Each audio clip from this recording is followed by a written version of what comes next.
See that Nick? Well, he was streaming, but Nick streams sometimes on Twitch. But he's just playing like games silent. Yeah. I think today he was doing what's the people that did Until Dawn, like that trilogy or anthology? Anyway, Pictures. Dark Pit. The darkening the picture. Switch on over. And yes, here we go. All right. Now we Oh are, yeah. we are live and people can hear us. Yes.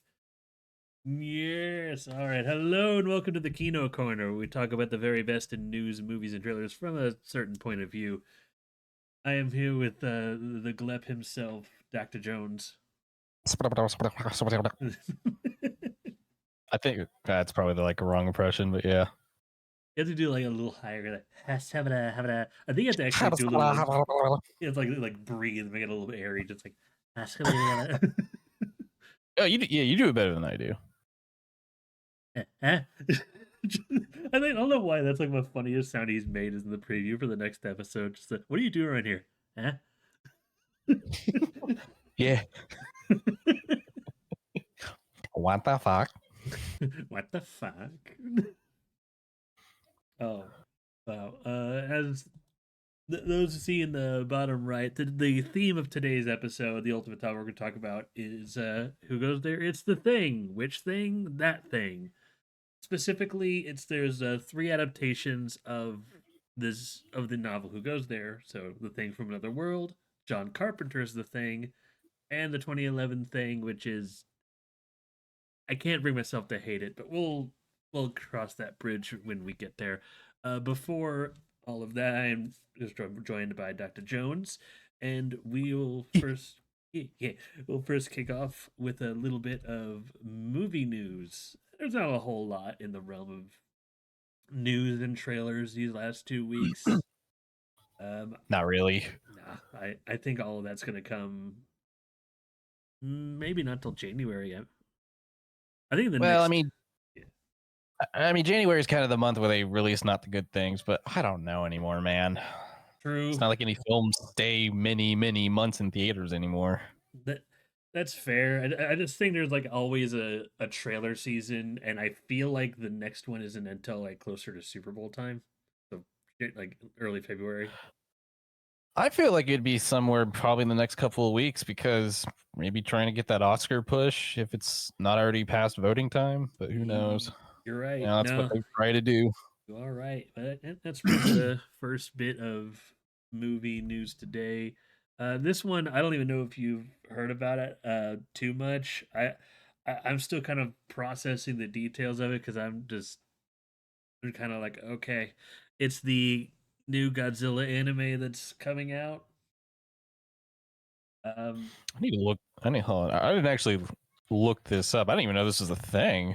It's so basically it's about a boy who has the powers of Godzilla, and very much the internet. I agree with the internet, like, so kaiju number 8. I can he transform into like a mini Godzilla or real Godzilla? It maybe like there is that one image, and that it looks like he has like Godzilla scale armor and has like a Kamehameha style atomic breath thing. This image, a standalone image that I have on screen for those watching, is pretty much all we know. Is like this is what the character design's roughly going to be, and they're working on it. But just the concept alone, It's weird. It is weird. I don't. The Godzilla I mean, anime, yeah. Yeah, you're right about like it. Hopefully, it's not bad as Kaiju number 8. Sorry, I don't like it. But Oh, yeah, you're it's good. like, oh well, now I have the power of a kaiju. But I guess Godzilla being Godzilla would be different. I just don't know what. It's like, okay, he can shoot the breath. Yeah, I'm also wary because the Godzilla anime trilogy is a very mixed bag. I am still of the opinion that it kind of got worse as it went along. I don't think the first one's bad. I think The it's good. MonsterVerse. No, No, not the MonsterVerse. There was that anime trilogy on Netflix. and there was like three. Oh, I never did watch it, but I know Uh, what you're talking about. yeah, like the first one's all right, but it just eh, I don't know, not my cup of tea.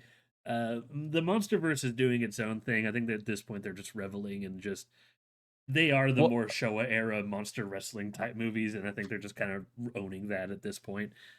But I read that they're gonna do a prequel series to the show that they're doing.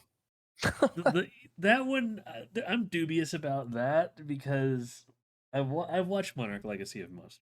I really liked Monarch Legacy of Monsters. I if nothing else in the MonsterVerse, like watch that show because it's more about like the kaiju I are need very to. second nature, but like this is about like this is The world. basically like right after the attack, the Godzilla 2014, like all that stuff happened. So then the story is told in two parts. What do people do about that, and how much did Monarch know? So it's kind of like filling in the blanks between all the mess they've made in those movies leading up to like Godzilla, Kong, and whatnot. And like season one with a focus on Godzilla, and season two that's coming out will have a focus on Kong. So it's very much the human side of this. And I'm okay with that being a TV show because I think save the spectacle for the movies. Yes, yeah, same. Like it's also super well acted, very good shows. But the reason I'm like I'm dubious about it being a prequel is because the events they go over in in Monarch Legacy of Monsters feel like barring like ancient civilization shit they may talk about seem like the first things that happened in the timeline about like the Castle Bravo nuclear tests and any human just learning whoa what monsters are real like it, unless there's a yet another secret group of humans that just knew about these before Monarch, which should just I mean, it's plausible because in real world, there's probably a lot of people, civilizations that we just will never know of. That makes sure sense, but I get that it's like, so that it's another secret society. It's like, okay, how many right more? that How many more do you got? if this is now this is my lore head talking. If this prequel show is more about the there's that tribe I can't think of their name in Godzilla Kong a New Empire that they've kind of been the Iwi people.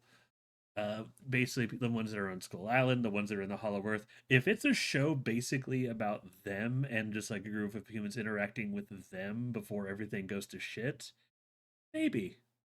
But Yeah, that's yeah, because you would keep it to one group instead of just everything. But I feel like it's easier to do that and keep a focus. Because if you try and do every culture or certain cultures, you just make it more complicated. yeah, and it all depends on execution. And to kind of bring it back to the anime, it depends on execution. I'm open to watching it because I'm a kaiju slut, y'all know it. But but the I every time I get news like this, Godzilla doesn't have the best anime track record, and I'm also to some extent a realist. Godzilla has a lot Gotta of be. things coming out, and they've been, in my opinion, wisely like splitting up the different tones that Godzilla's adopted over the years. Japan focusing on -1 and -0 releasing next year, still processing that, but is going to be the more serious, the darker, like that force of nature aspect of Godzilla. Whereas all the MonsterVerse movies, they're like the Showa era movies. They're just monster wrestling, the spectacle, just a big monster go burr. So Yeah, because we never got that over here. And yeah, then now Japan gets the serious shit that we tried to make. And it's just right. like, you do it better. So yeah, like we have a little bit of everything. So the anime that always tried to bridge the gap. There was the movie trilogy, which I personally not my cup of tea. There was Singular Point, which I did like, but I gonna not gonna lie to you, it's so hard to follow, and I am so impressed by Death Battle for somehow taking the weird bullshit that they tried to explain in that show and condensing it to a single paragraph easy enough to ingest and understand. Just damn. But um I mean, yeah, you gotta get through shit, and it's like, ah, well, we killed her, we killed them off, whatever, who cares? Stuff like right. that. So I'm very wary but hopeful is kind of where I'm at. I'm not until I'm, like with everything. I'm gonna wait for a trailer. I want to see what this is gonna look like because weirdly enough, the last kaiju animated thing that came out, or the last Oh two, I yeah, should say, that had nothing to do with Godzilla turned out good. The Gamera show was pretty baller. That Ultraman movie, sick as fuck. But this, I oh, I didn't want. know they made that. Oh yeah, like it wasn't Toho, but like just the whole kaiju The Taiga. live Yeah, action Ultraman, it was or am I that thinking of the? the one on Netflix with the baby kaiju. I think we might have watched it. Oh, okay, I know what you're thinking of because there's two. No, There's no, I Shin was thinking of Ultraman. like the live action one Yeah, from that's like a Shin handful of Ultraman. years ago. Oh yeah, that was Shin Ultraman. I love Shin Ultraman. That's it. I love Shin Ultraman because it fully captures how freaking absurd the original Ultraman series was. My favorite scene is still the fucking windmill in place and then just kick the, the monster. I was cracking my shit up in that movie in theaters, dude. Oh my god. But no, I'm wary. Just when he gets sent off flying too, it's like, man. I assure you, how I weird mean, it it's is. anime, Yeah, and especially with something so generic. like Super Sentai and Ultraman were basically shonen anime before shonen anime was really a thing. That's a great way to think about it. But I Oh yeah, I because I mean, they just influence each other at this point. oh yeah, and on that note, I'll use that as a quick segue. There is news happening in Japan that there's a lot going on with it that I didn't include in this episode. I will probably include it in next week or the week after once there is more Japan. confirmation. Well, the big news supposedly is that Super Sentai is ending with the 50th anniversary. And a lot of context clue, and these rumors have always happened, but this time there Oh, seems to be some concrete backing to that. Namely that Toei, they've only teased the revival of another series called Space Sheriff Gavin, and there has been no hide or whisper or any production or behind the scenes notes of anything Super Sentai related. And going off of a timeline, a new show typically starts in February. So everyone's like, "Damn, is Super Sentai what was ending?" the show called? Space Sheriff Gavin. Like it's another series alongside like Common Space Riders. Sheriff Gavin. What a So weird. yeah, so Yeah, it definitely sounds like from the 80s or 70s. yeah. We got a version of Space Sheriff Gavin, but it went under a different name in America called VR Troopers. Oh shit, no way. Yeah, dude. Oh yeah, yeah, that is VR Troopers Yep. So, or Gavin. yep. But like I said, that's it. Okay. There's a lot of what ifs. There's a lot of unclear. There's a lot of like what exactly is going on because of a lack of knowledge. So that's a thing I want to talk about in detail, but I want to have the details. So, in case anyone's wondering, I know, and some people would have questions about that because it is recent news. I am a big Super Sentai Kamen Rider fan, so I want to make sure I'm looking up the right thing before I also enter panic mode. I'm sure there's a plan. There's no way you can keep one of those lucrative things in your country Oh, for not sure. happening, you know? Yeah, my best guess is because Kamen Rider did this. My best guess is they're taking a break. They're probably gonna put it on like maybe like a 5-year hiatus, so they can actually like stop, because I think one problem that even the creators have with that is their over reliance on anniversary media, and I would imagine that they would probably want to just like let's back away from that, toss some ideas, get a little bit more budget, and come back strong. Because maybe after 50 years we need an actual fucking break. But That, and I feel like you got 50 years and it all kind of starts to be the same towards the end oh, because a you've hundred kind of, percent. yeah, you've done, or at least theoretically done what you can with that certain genre.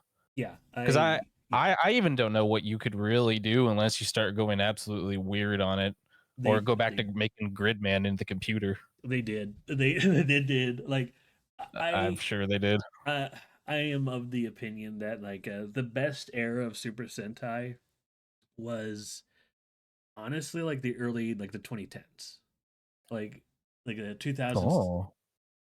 Well, I think it's because they had like 25 years of a lot of stuff under their belt. Like anything in the 2000s, early 2010s is like the best era because the 35th anniversary that was on 2010, 2010 no 2012, I believe, was Gokaiger. Like the few leading up to it, and for about five or to six seasons after it, are like peak where I'm just like, there's not one that I can say I don't like in that. They all feel unique. They all feel good. Then things start to downturn, and at some point they try to start doing things really unique. There's there's one that I have to give a lot of love because instead of one team of five, it's two teams of three that are actively like in conflict with each other. Okay. Okay. Okay. It's basically a cops versus robbers. So you have a thief sentai and a cop sentai. It's kind of funny. But see, that sounds cool as shit. It Plus, I've always loved they're just goofy as shit, Yeah, or have an element. yeah. The element.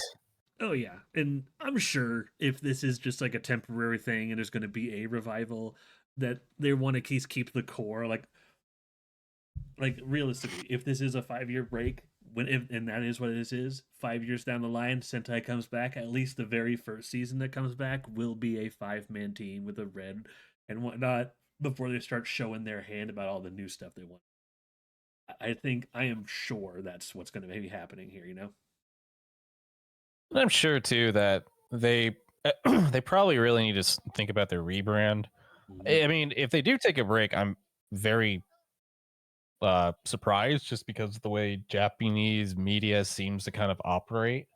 Oh Same thing yeah. with like how anime is. Let's go with like long form anime. One Piece is a good example because they took a break from the first time they've ever like legitly taken more than like a week or two break since it started airing back in True. Yeah, they're going 90 seasonal now. 98.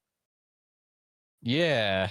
I mean, it I don't know if we'll ever see a big shift like that in anime in general, but for long running stuff, I hope to at least see more of that because everyone said that for a long time. It's like if long running stuff would just be more seasonal and cover certain arcs without trying to just continuously be on every weekend when it's not a national holiday. Yeah. You're Yeah. I mean, the way One Piece is, like old One Piece anime, it's just like, oh, cool. I got 10 minutes to kill in this 20-minute episode for the intro and flashbacks. Right. Um, that's why I'm still looking forward to the One Piece. But I think why I'm Yeah. leaning towards that this could be a break is I think this new model of just like some time in between and just like not overdoing it with just a constant schedule. I think that certain Oh, yeah. franchises like Super Sentai and or certain brands like One Piece that have the money that they can afford it, I think they're going to like test the waters with this to ease up on their creators. And then if this proves to be successful, they still maintain their sustainability while just keeping a general positive outlook. Other brands, other properties are going to follow suit. I'm not saying that this is going to be like, oh, this is how it's going to be. This might be just like a few notable brands that can testing the waters, to so to speak. I wonder if a lot of it too might be just because of the way streaming and revenue for series. Like, I don't know how streaming for shows or just shows in general, like when they air, how revenues, because it's not like the same in the US, but Yeah. I imagine they're trying to find real other ways to still have the convenience of your streaming service, but trying to also make it so that people watch, buy anything supplementary. Because maybe they're starting to see that if you do seasonal stuff with a big, I mean, they probably look at some like the Netflix, US Netflix stuff. I mean, Stranger Things is the prime example. It's taken 10 years to tell a 5 season story. Right. Yeah. I'm glad. And, that's that's its own thing. But I think like maybe having a handful of months every year gives, I mean, it gives a lot of the actors and behind the scenes people time to just either do other things or actually have time to rest and get on with the next season project. Oh yeah. Who knows? We'll hinge in and find out. Who knows? Like I said, I'll have more on the Super Sentai thing once we have a definitive. But and there's a lot going on in Japan that's absolutely worth talking about. And honestly, an episode that I've been thinking about doing is just state of modern anime instead of talking about movies. Just like what's the deal with it? But that'd probably be a multi-part if I'm being honest. Oh, dude, that's. I mean, I still follow what's happening, but yeah, there's a lot going in the world of anime now, especially since streaming and independent animations really become. I mean, not the side tangent, but you're also seeing like a lot more foreigners, not just people from like somewhere in Southeast Asia. Like you get people from France, you get people from the US, and they're all like animators who started on the web, like back when Twitter was still decent, posting their stuff. Mm-hmm. So it's interesting to see how many large scales of doing it more. I don't want to say Westerners, more like European, American, and even I've seen some Brazil people in there. Damn. Like there's a really famous animator guy who lives in Brazil who's actually working on One Piece right now or on certain episodes. Well, good for him. Yeah. Look, yeah. And yeah, and that's shit. If you do it, I'll be on. I'll do some research. I'll be old school digibro. It's worth it. Like I think the next two, well, at least the next episode, I already have a rough plan in place for the next bit. But this is like a in the future. And last citation before we continue with the movie news, like uh, I had someone ask me, it's like, oh, is streaming your job? And like I want it to be, but like I am slowly transitioning to like from a bi-weekly, and eventually I want to go to a weekly podcast, even if it's just me and then occasional guests. But um, Oh yeah, like I think weekly is pretty easy to do. yeah, the ultimate goal is, yes, I want this podcast and maybe a little bit of streaming to be sustainable enough that I can make money. I don't need to be some big time ninja fucking streamer. I'd like this to be my job, just because I like talking about movies and occasionally playing games. Like this is what I like to do. But I know. Yeah. Also, sorry, dogs are barking. Oh, dude, Someone must have came home. that's all right. That's all right. Like it's Thanksgiving weekend. Everyone's things are happening. Dogs be barking. Had to deal with it all weekend long. But yeah, but to move on with the next bit of movie news. This is a completely different tangent, but it's all we could mean the same thing. That we got the first look images of the Legend of Zelda. What these two people are going to look like.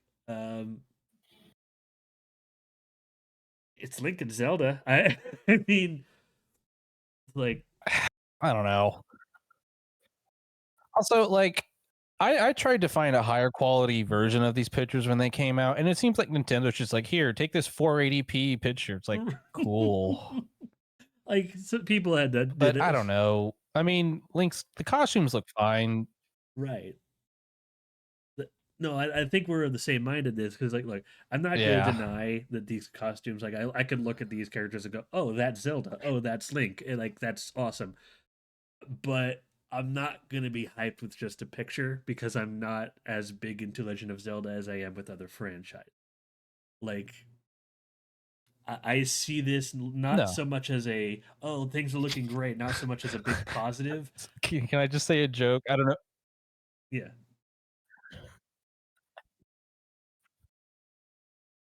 Did you? So this is actually related to this because like they put out what 3 pictures, and it's just this 2 shot, and then like 1 or 2 of Zelda and Link. Mm-hmm. But did you see like I think a week before this, there's that thing that Pixar showed for Toy Story 5. It's like here's your first look at Woody, and it's just like okay, and it's Woody. Yeah. Oh, yeah. Sorry, that just reminded me of that. No, that same vibe though. Same vibe. Uh, Because honestly, yeah, though, it that's the thing. The the movie. costumes look okay. Like, I'm glad that this character looks like they're supposed to, but like, I want to know about what story they're adapting. I want to see like a trailer. Like, give me, and if you're gonna show me a promotional photo, make it one that like reveals something. Is Like, Link gonna talk?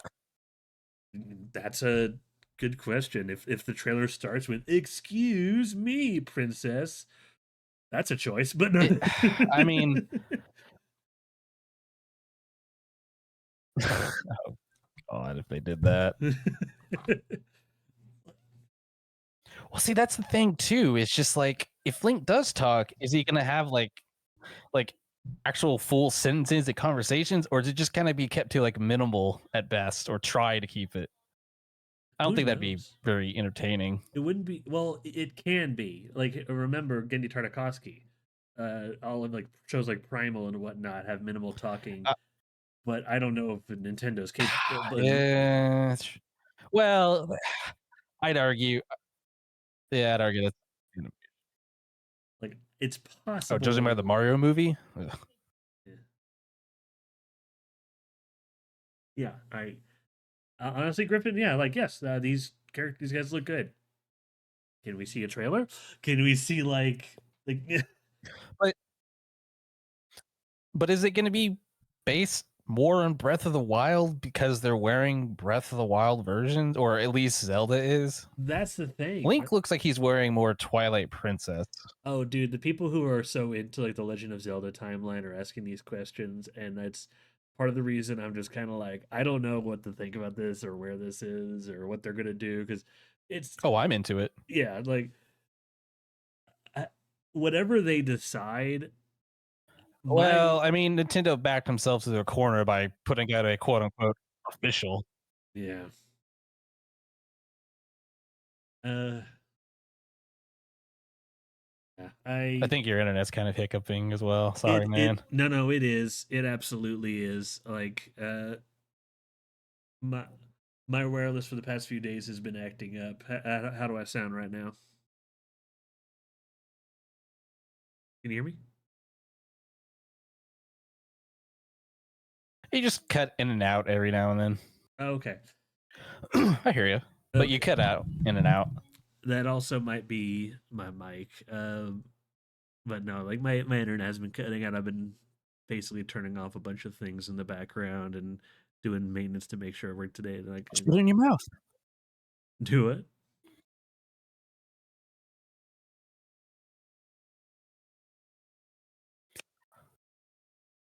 I was just saying, like, put your mic in your mouth. But no. Okay.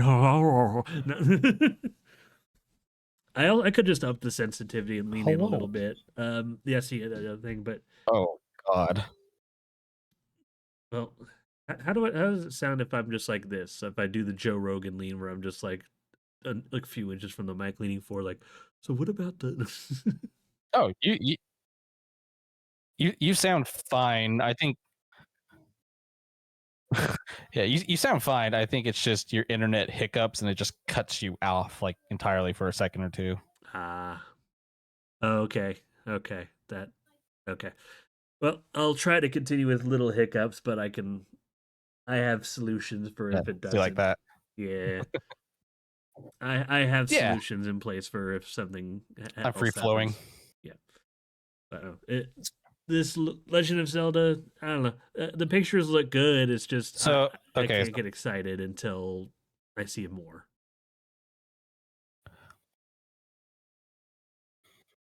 well, if you want to get speculative, do you think they're going to do Ganondorf to Ganon or just keep Ganon? I, I would think they would follow traditionally with the games and do Ganon and then do a Ganondorf in the sequel. And I'm only thinking that because even though Ganon's the big bad, I feel like Ganondorf is a bigger and more recognized part of everything Legend of Zelda. So Oh, they'd want to make sure that I think they for sure perfect now the he is. formula before like they introduce him. You know? Yeah, because I don't. You have to have either one in the movie, but I don't know if it's like going to be the big bad or there's going to be somebody like Vadi, if you know who that is. Oh yeah. Yeah, it could be someone Because new and just like a tease. Like no matter who it is, I do yeah, think Ganondorf will be teased for a sequel. That I am sure of that. And, unless I hear otherwise. But yeah, because I mean, who knows what they're going to borrow from which games? It's definitely not a Skyward Sword situation. yeah. Thank God. It could be Spirit Tracks. You know, I ain't gonna lie. Seeing a live action Wind Waker movie would be kind of cool. Just seeing that talking boat. Hell yeah. Hell Because I yeah. feel like doing an animation series on it would actually feel like, well, why would we do that when the game itself is that? You know what? That's actually a very good point. Like Because it's already stylized in a toon-like setting. You can't really change it. And if you just do a series that looks like that, well, you, yeah, to me it doesn't make sense. But yes, yes. yeah, I get you. But Who knows, man? Maybe they'll pull from a bit of Majora's Mask, and we'll have Skull Kids show up. I, I No, no. You know what they're gonna do? They're gonna do what they did in like the new Predator, where they showed the skulls. It's just gonna be like on the wall somewhere. Oh, 100. Oh, yeah. No, that'd be a great tie-in for an Easter egg. Just have some of the masks on the walls somewhere in the house. That. Oh, Oh, and yeah. the mask, the Minish Cap. Like you could just do all those items. I mean, I'm sure they're just gonna do like a bunch of items that are recognizable as well. Oh, for sure. Because like, no Here, matter how here, you. Link, the light arrow. Oh, Nintendo's great about Easter eggs. No matter how you feel about the Mario movie, that Mario Ooh, movie had real Easter eggs. question. Just yeah, like the Easter Real eggs question though. in the Mario Brothers movie were just off the hook. Like you could just look everywhere and just like, oh, I know that Oh item. yeah, I no. know that guy. So I definitely can. I'm confident this will be a Now, similar way for Legend of Zelda fans. Like I know Griffin loves now Legend of Zelda. He'll go into this the movie real and just question is going to be if they include Zoros, which version? Ocarina of Zoros, original Zelda, or Breath of the Wild? I'm just gonna say I hope it's the hot ones, and I'm not gonna elaborate. You know what? We agree.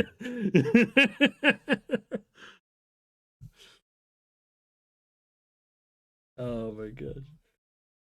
Maybe they'll put the Kokeries in as well. I don't know. Maybe we'll get like the fairies and we'll just hear they ding ding ding ding. Hey, If it is like a you know they're gonna more fucking do that somewhere, and I'm yeah, gonna be so mad.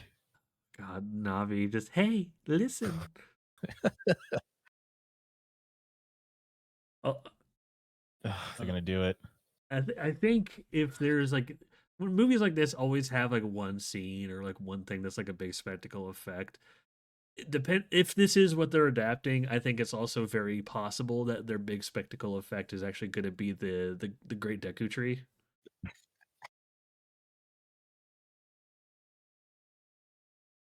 Just because isn't that thing like supposed to be able to Yeah, talk? oh yeah, Yeah. because that is a pretty iconic character. Yeah, yeah, Big Deku Chew is pretty iconic too. So we'll get that. We'll definitely get a Gorgon. Well, I think we'll get the three main races, The or at least Gorgon and Zoros. yeah. That's I'm sure we'll get anything you can think of Zelda. I think they'll just stick it in. Like there's probably going to be a scene where he picks up a pot or something and throws in, all that jazz. Dude, We'll see. I think it got pushed back. okay, I'm actually happy about that. Like I want these to have to be Oh yeah. good. Like I know they're not even hiding it, but like because Nintendo does this stuff before. Like I'm pretty sure what they're doing at this point is they're outsourcing like Mario, Zelda, and whatnot to other studios while still keeping like a heavy hand inside that they could pull away from at any point. I'm pretty sure they want to make their own movie studio, and I think they're kind of learning the ins and outs of I would not everything. be surprised they go down the Disney route. Like they're losing gamers, so I think they need to like cast a. They might be going a wide net. To be fair, they did this before with gaming because Nintendo didn't start as a gaming company. That's what I think. Like this is I like thought they did. I thought they were like old Japanese cards and stuff, like in the yeah, 1800s. they were cards and whatnot, but they weren't video games. They reached into video games through this stuff where they kind of like weaseled their way into third party stuff and like Yeah. kind of made their own stuff, and then just once they had like that key things, they basically just reeled it all in and just became started monopolizing, creating their own stuff and just upended everything. This is just their playbook. So that's why I'm like, I'm pretty sure they're going to at least try to get the Japanese kids market with these as well and learn what they can from Hollywood and other things. Like it's an investment, but I wouldn't be surprised if that's basically what's going on. The last bit of news I here. have no doubt. Yeah, last bit of news. I mean, they were big. Ooh. No, go ahead. Finish your thought.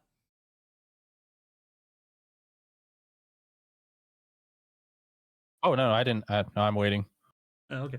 But Go ahead. You're the host. all right, all right. But the last bit of news, I'll talk more about this when we get to new and recent films. But I guess Zootopia 2 broke box office, and I would kind of keep track of the numbers. I looked up the most recent, and this is like today, a little afternoon, and holy damn! Um, as of recording this, their opening weekend box office global tally is $556 million, which makes it the fourth highest of all Oh, time. I'm not even surprised. Like, I'm not even surprised on that, man. yeah, like it's I'm literally actually more. Actually, no. I take it back. I am surprised, but I'm more surprised that it's making this much on day one after 10 years, which is yes, strange. yeah. Like I wouldn't be, yeah, Because it has. Oh yeah, as far as I know, it doesn't have like much supplementary media no. unless you count fanfics. God, Lord, Disney doesn't, I think, and that comment makes more sense when you've seen the movie. But but like I know, as far as official stuff outside of Zootopia I and Zootopia 2, I think there was that short series of shorts on Disney Plus. And yeah, yeah. technically there's like that card, there's like Lorcana cards, but that's it. Like Okay. uh, Oh yeah, Lorcana, that thing. but no, it's So well, it's interesting because I didn't know this until a couple days ago that there's actually like a Zootopia park in Hong Kong Disneyland, oh, okay, and I not didn't know that. yeah. Well, let me see if I could find it.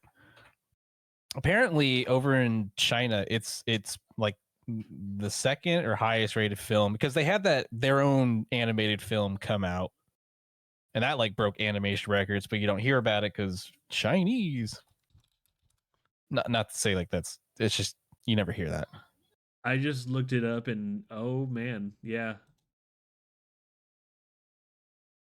Oh wow. Yeah, Yeah, they Zootopia went. 2 is already the seventh highest grossing Hollywood film of all time in China, and it's just gonna keep going up. Yeah.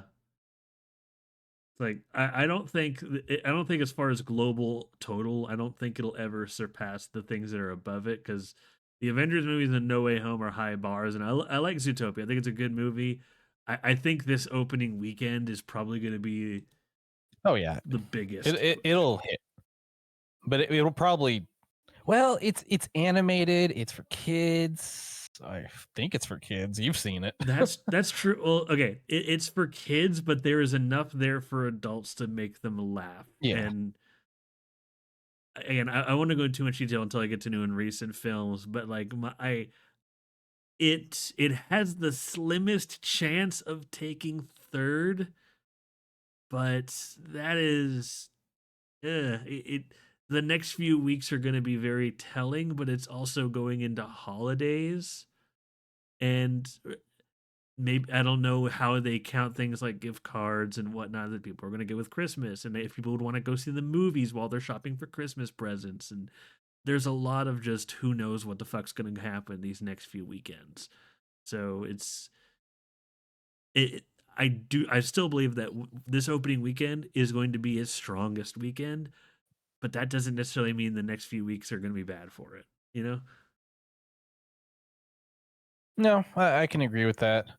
And plus, you know that I'm sure there are people that'll still buy DVDs, but you also have to consider the Oh, merchandise. That's probably going to get a big boost. oh yeah, no, DVDs and streaming are just this is the moneymaker, and they've already kind of you know I was about to say something that was a pseudo spoiler that I won't say it.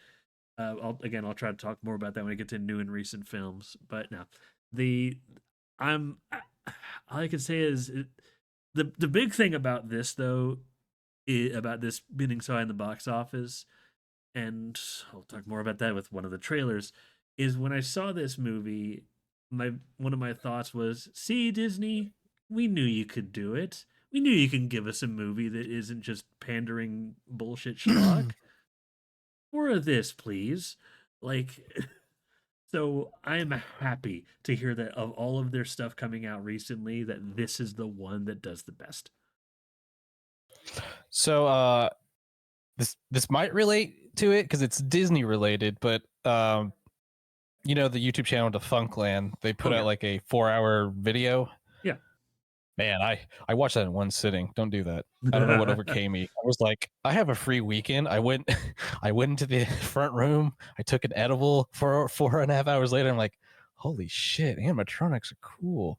But but to your point that Disney, after watching a lot of Defunctland and learning kind of like how I think it's Iger? No, Kaepernick. I don't know. One of the old Disney CEOs was really adverse to anything risk provocative. So that's why Mm, for so many years, that's why Disney has kind of had that whole like in he's mostly explained, the channel mostly explains it through theme parks, but it still applied to the broader term of what Disney is now. And I do agree, Disney is just way too broad. yeah. People want stuff different. I mean, like shit, dude. People want old TV shows now, like to be 20 episodes, and I'm like, yeah, I can kind of get that. But I mean, it's a risk aversion to do a show like that now. Hmm. Like the other thing is Well, like it's the idea. the other thing is I know this whole conversation started with just the live action remakes, and that's a whole other conversation. One day I'm going to do an episode on that. Oh, oh yeah. Yeah, I'm gonna try to out barring the trailer to talk about later. I'm gonna try to keep that whole conversation to a minimum, but because I have my own thoughts on each of the live action remakes, mostly not positive, but well, Oh no. not completely positive. There's two that I don't hate, but Yeah, I think there's like one or two as well for me that I've seen. I'm like, it wasn't bad. yeah, but like um after like Lilo and Stitch and the trailer we're going to talk about later, I'm just like, what?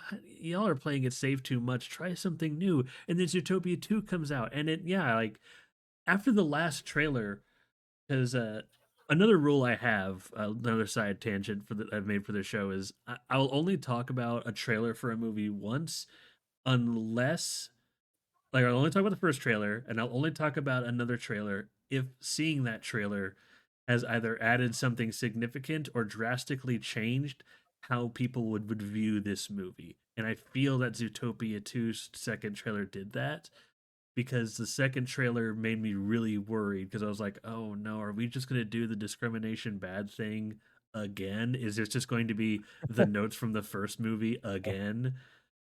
And again, I'll talk more in detail about this in the later segment, but it's not. It's so much more than that. I'm seeing this as, oh, good. It stands on its own 2 feet. But and I I understand them not wanting to take risks. I mean, for God's sakes, they're still doing Toy Story, but Yeah. at some point, and they're gonna have to. There's so many media franchises that have gotten by taking like countless risks. Like, I know I'm a kaiju slut, but look at Godzilla. You know how many times Godzilla has had to change its face, change its tone, and take a risk with a new type of media or a new game or a new type of movie, and that franchise is still relevant, like freaking 70 plus years later. Oh yeah. I mean, at least they adapt with the times, but Yeah, I do agree that maybe it was different back then because sure. my personal view of life, it feels like up until about 2010, 2015, decades were like different and everything. And then once that hit, there seems to be kind of like the same for like the last 15, 20 years. I can't describe it because I definitely see it in media and films and shows Oh no! regardless. Oh no! I swear the media is trying to slow down. I get exactly what you mean. Like the '90s, there was a distinct, like, this was the '90s. Early 2000s, I think, had its own distinction, but somewhere in Yeah. like the to around 2005 on, everything started to blend together. Like, it doesn't. So when people talk about the 2010s, I'm still thinking to some degree of like early 2000s. Like, it all kind of blends together. Like, I get that. Because okay, God, what movie was I watching last night? Oh, because I leave Pluto TV on in the background. I was watching Easy A, good movie, but I think that was in 2009. okay. But you could definitely, oh yeah, no, watch it. It's a good movie. It's high school romance. Emma Stone's in it. Christian Hayden Church's name. Lisa Kudrow. Anyway, Hell yeah. Stanley Tucci's in it. So there you go. There's a big incentive. But anyway, it's movies like that are always interesting because I feel like after the iPhone came out and that whole kind of wave of tech started to change, they still kind of had stuff from like 2003. Like there's a guy that has like the most emo scene haircut you can ever imagine. It's like that is very 2006. And yet at the same time, a lot of the movie feels, you start to feel kind of that minimalistic feel to it. It's hard to describe because like a couple years later you see how like some of those action movies are where everything's gray and everybody wanted to do shaky cam. I feel like Yeah. we're getting on a Oh tangent. no, no. Sorry. Like, it is a tangent, but put a pin in that, because another movie I saw this weekend, actually, I know exactly what you mean, and I could bring that up with, because there's two big things. Two and a half. There's two movies and technically a show I rewatched. Oh, and when we get to new and recent films, but put a pin in that. But I guess ultimate thing for Zootopia 2, just to kind of bring it back a little bit, is after seeing it, no surprise that this at least did a really good box office. I hope the ultimate message this tells Disney is like, yeah, like, we don't mind you taking some time with your movies. We just want them to be good. Don't give us just like 4 or 5 live action remakes just so you can make one good movie every like 4 or 5 years. Like, come on. And you know, the weird and sad thing about all of that is like there are still so many people that go and see those live action movies and somehow, you know, because people see it, and I think it's one of those things too where it's like word of mouth. It's like, well, if it's so bad, I have to see it, No, which you're you just don't. adding up to the, yeah, but you're adding on to the fact of like Disney just sees the data and goes, oh, well, this actually did pretty good. Yeah. Go ahead and greenlight all this other stuff. Case in point, Lilo and Stitch saved live action remakes to some degree. Ugh, which is, Ugh. oh yeah, no, I have my own thoughts about that, and I know. I'm partially guilty. I went to see that I think hoping. Yeah. you and I think we might have said something like, dude, why don't when it got announced, because we're like, it's not even been 10 years. Yeah, no, it's even less for the next thing we're gonna talk about. But you know what? I might as well just. I can't remember if I had it first or last in my order, but I might as well They move on don't to trailer talk at that point because we're kind of moving right along. I think it's just either move it. first or last. Oh yeah, I want to try moving. It's either first or last in my lineup for trailers. Okay, it's last. At least take a little bit of a break from it. Well, the first trailer I wanted to talk about, I only saw this like yesterday. Like it was Friday when I saw it. It was a movie called Marty Supreme. Did you see Yeah. it? I've been hearing some pretty good things about it beforehand, and people are saying, and I hate to be all like, "Oh, it's Timothy Chalamet," but apparently people are saying like it's a really good performance because I think it's from one of the Safdie brothers. Yes. It is. It's a good performance. The story caught me so off guard. First off, I couldn't tell it was Timothy Chalamet at first. Like, I just. He's to me, once you see kind of how his face forms, Oh I yeah, can't no. describe. About halfway through the trailer, once he started like acting like Timothy Chalamet, like, oh, it's that guy. But like, some of the early shots they used in the trailer, I'm just like, You said like he, but yeah, it was a yeah, whole it little. it looks really good. It does. I made the same praise to the Netflix Frankenstein last episode, I but still need to see that. great. I won't go too far into it. I won't spoil it. Fantastic.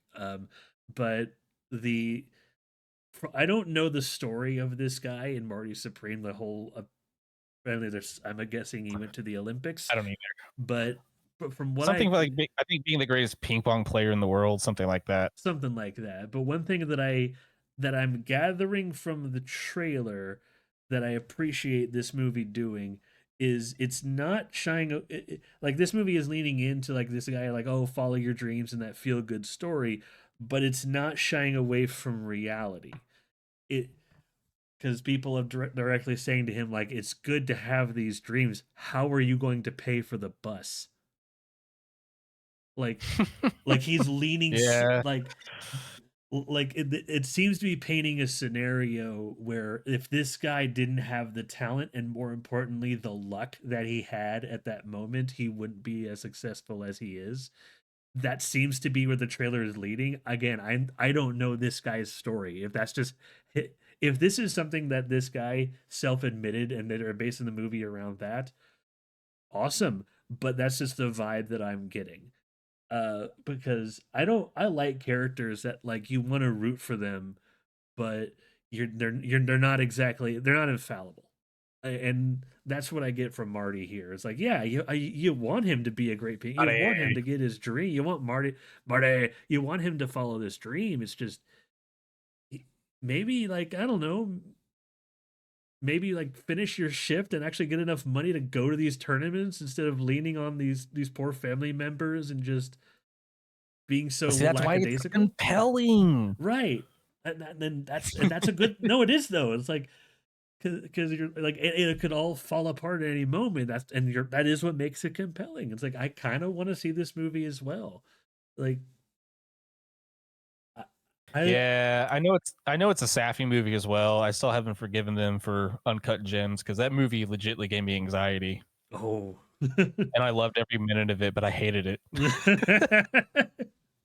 Like, it's like so did you watch this trailer? Because like I got to see it in the theaters the first time. I watched it like at home the Oh yeah, I, second I time. watched it when it came out because I was reading about it. Yeah. Uh, When does it come out again? no, early 2026. Let me double check. Marty Supreme release dates. Oh, Christmas. Oh, sweet. Add that to my ever-growing list. Yeah. Oh, get down. Christmas. Okay, so if it's coming out Christmas, this is going for an Oscar. I could definitely see this appearing in like. Oh yeah, no. Okay. I could definitely If see. you've seen any like recent interviews with Timothy Chalamet, he's not shying about the way he's like, no, I want to be like one of the greatest actors ever. I'm gonna do that shit. And I'm like, all right, at least you own up to it. Yeah, Most actors will shy away and be like, "I'm just trying my best." It's like, no, I'm gonna be the fucking best. I'm gonna be the best actor ever. And he just turns his hair around. And you're like, huh? Turns his hair around. God. Yeah, like Ash when he turns his hat around when he gets serious. I want to be the very best. He collects all he collects all the Academy Awards like gym badges. Oh. I got this EGOT badge. No, He I'm gets looking all the forward. awards and ends up going to like independent film festivals. Just I gotta win every award, dude. You're a critically acclaimed actor. What are you doing here? I gotta get first place. I gotta get every award. And you're like, brother, this is for the golden cob. It's literally corn we dip in gold. You can't eat it. I want it. I will be the best cobber. I'm not gonna eat it. I'm gonna shove it in my hat. What's going on over there? I don't know.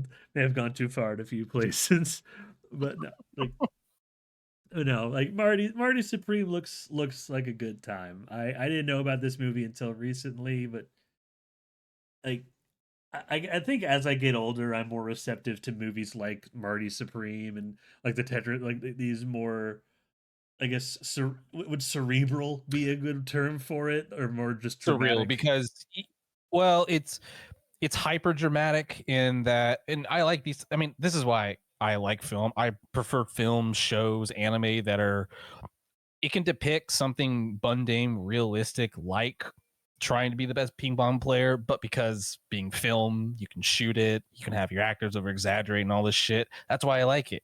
Mm-hmm. It's real life, but very hyper infatuated. Yes. Infatuated? I don't know. I What think are like those? I think it's like hyper accentuated or something. I, I know what you're trying to Oh, say though, but this looks good. Definitely check out the trailer if y'all haven't already. But uh, it's coming out hey, this Christmas. anything with my Lisa Alagibi in it. Ooh, yeah. All right, what we got for the next trailer here? Okay. All right, the trailer for Michael. I don't. Okay, so I didn't know what that was, so I didn't look it up. But now that I know it's the Michael Jackson one, I've seen it. But all you put in our message was Michael for under trailer. I'm like, do I All need to right. contact Butcherson? Uh, yeah, Butch is making a movie. But okay, so I don't mind these biopics because, and I mentioned this in another episode This one's also before. weird too. If you've read rumors around it, I have, and I. When I did the episode about based on a true story, we mentioned the modern biopics, and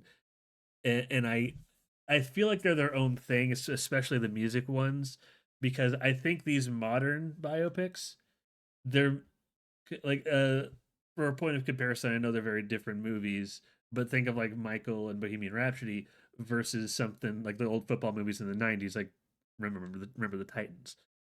They're still based or off a true radio. story. Or Radio. I feel like when like in the '80s and '90s when these were like had their popularity, there was more of an onus on telling like of replaying the events as accurately as possible. But I feel with these modern ones, there's more of a focus on telling a story and making it interesting. So that some things are changed and exaggerated, while the broad strokes are still true. That makes sense. So it's ironic that you bring that up because Timothy Chalamet recently was in that biopic for Bob Dylan, or no, I, Bruce Springsteen. I saw, yeah, I've seen Just the wanted to trailers. point that out. Oh no, yeah, Yeah, he's gonna I get. think. Yeah, it's just interesting if you heard the rumors because this was what announced as 2 or 3 different films, and now they're going with 2 possibly. It might be two. Some It might be two if you've seen the trailer because, and I have something I do want to say about the trailer specifically because we see young Michael like as a kid, and we see. I don't think it's offensive to say this, but basically before the face bleaching, like this is like the old Michael Jackson. So they're gonna kind of pretty much hit where he's not quite bleach face Michael, but like top of popularity thriller Michael. Yes. And then probably if they do a part two, yeah, it's gonna do pretty much the downfall. Now, when the other thing that I think they're going to touch on active in this movie, and You shouldn't say that. Talking. oh god, okay, but there's one scene because at the end of the trailer, because like you basically the trailer is just going through like a like talking about like the voice of a generation, just all that stuff, and like going through all of his songs and see him on stage, and then you cut to like little bits of his life, all the young Michael scenes from the movie, and you see the actor playing Michael Jackson doing the voice of just like, all right, I want you to sing this, keep those fancy feet still in here for me. He's like, all right, Chad, he does the Michael Jackson voice and whatnot. But the actor, yeah, the actor they got when you see his face, I feel like, and if this is just how his face looks, and I feel so like I might be out of pocket saying this. That's why I'm just like tiptoeing here. It looks like he's wearing a prosthetic nose, and if he is, when I saw it, I was like, oh fuck, they're doing that here. I mean, it it would be accurate. I'm not denying that. It would be, but that's why I'm just like, part of me hopes that I'm wrong and being insensitive because if they just do the end the movie on that big oof, ooh. You know, I was gonna say something really out of pocket too. Is like, is this the first movie where we've had a black actor do whiteface? But then I remembered White Chicks. No.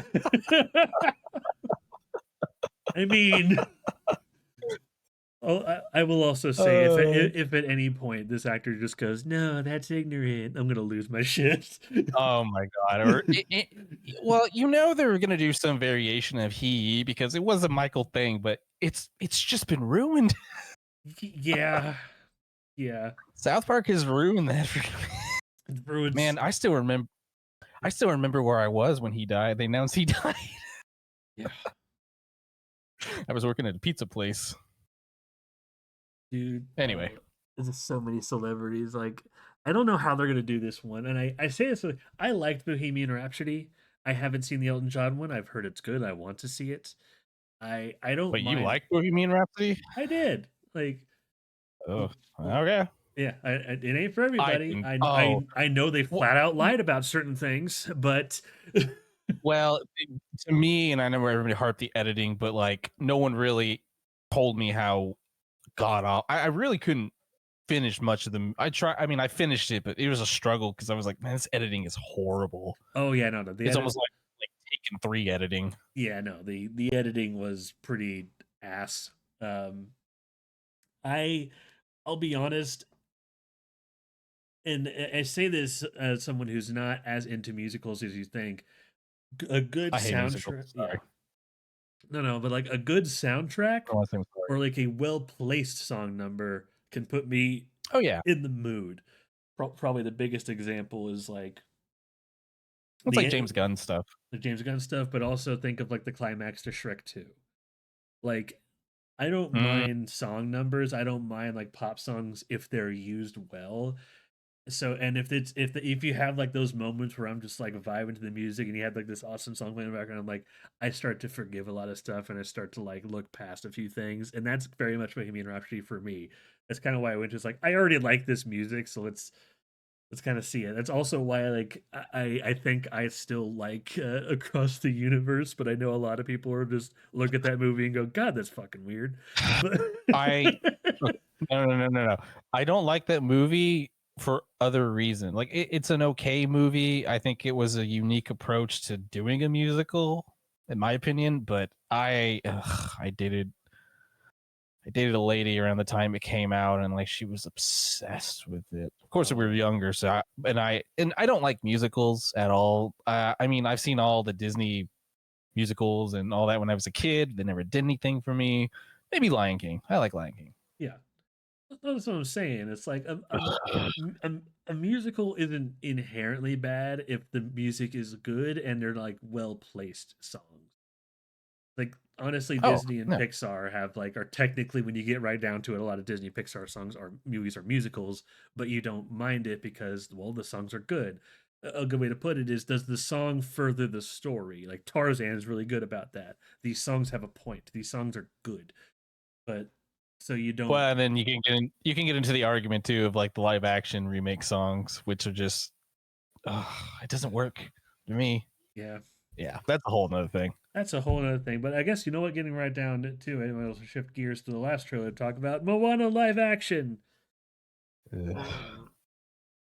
And I Okay. love that they hid how the Rock looks as what's his name. I'm like, did they just like stretch out his PNG a little bit? Okay, look, I saw the set photo and The Rock wears a bodysuit. So Mm-hmm. that's not even a thing. That's just in the set photo. He is wearing a bodysuit.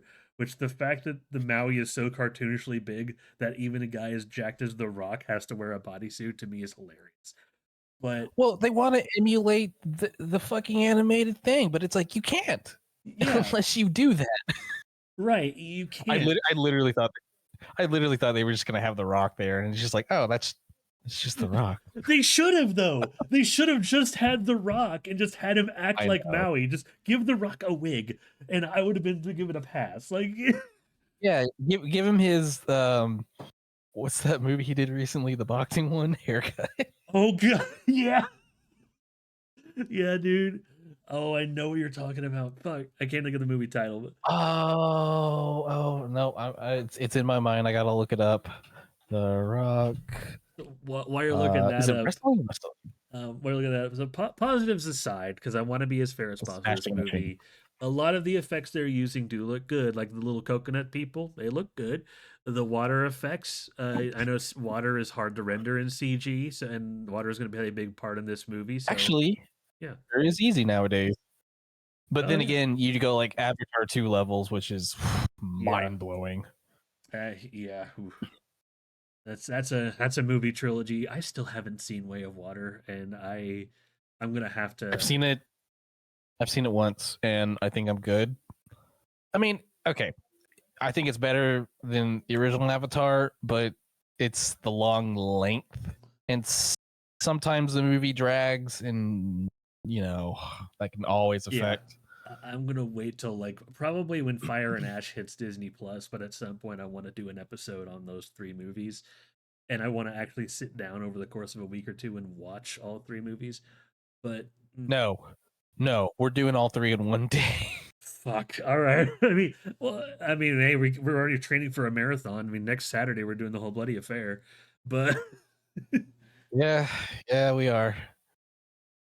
I'm uh, coming, so yes. I'm gonna make sure I pee beforehand, but Well, I mean, I've seen both enough that I know when to be. Well, okay, no, I take back because who knows what they're gonna put in for the first one because it has like 7 minutes. true.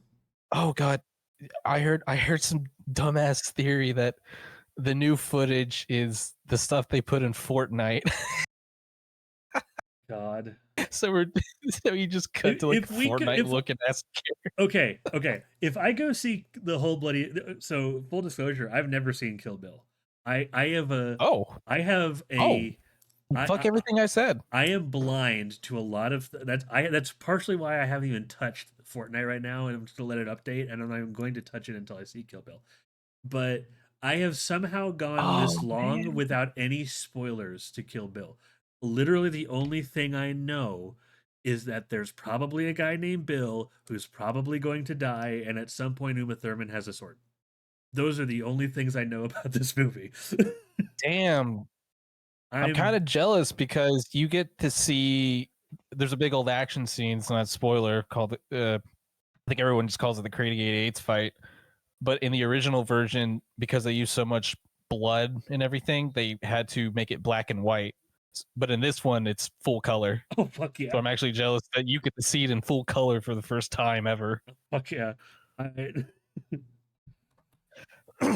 like I Yeah. thought about just watching the original two separately before I did, and Keelan's like, no, go in blind, go in blind. I swear to you.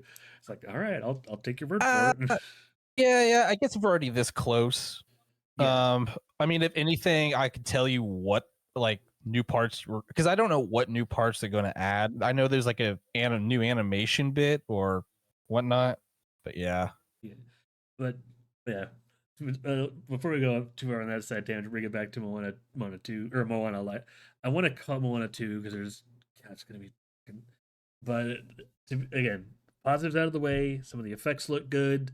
The actress they got from Moana, if that's her singing in the trailer, she looks the part and she sounds Moana, nice. Moana. Yeah, Moana. Sorry. But no, you're good.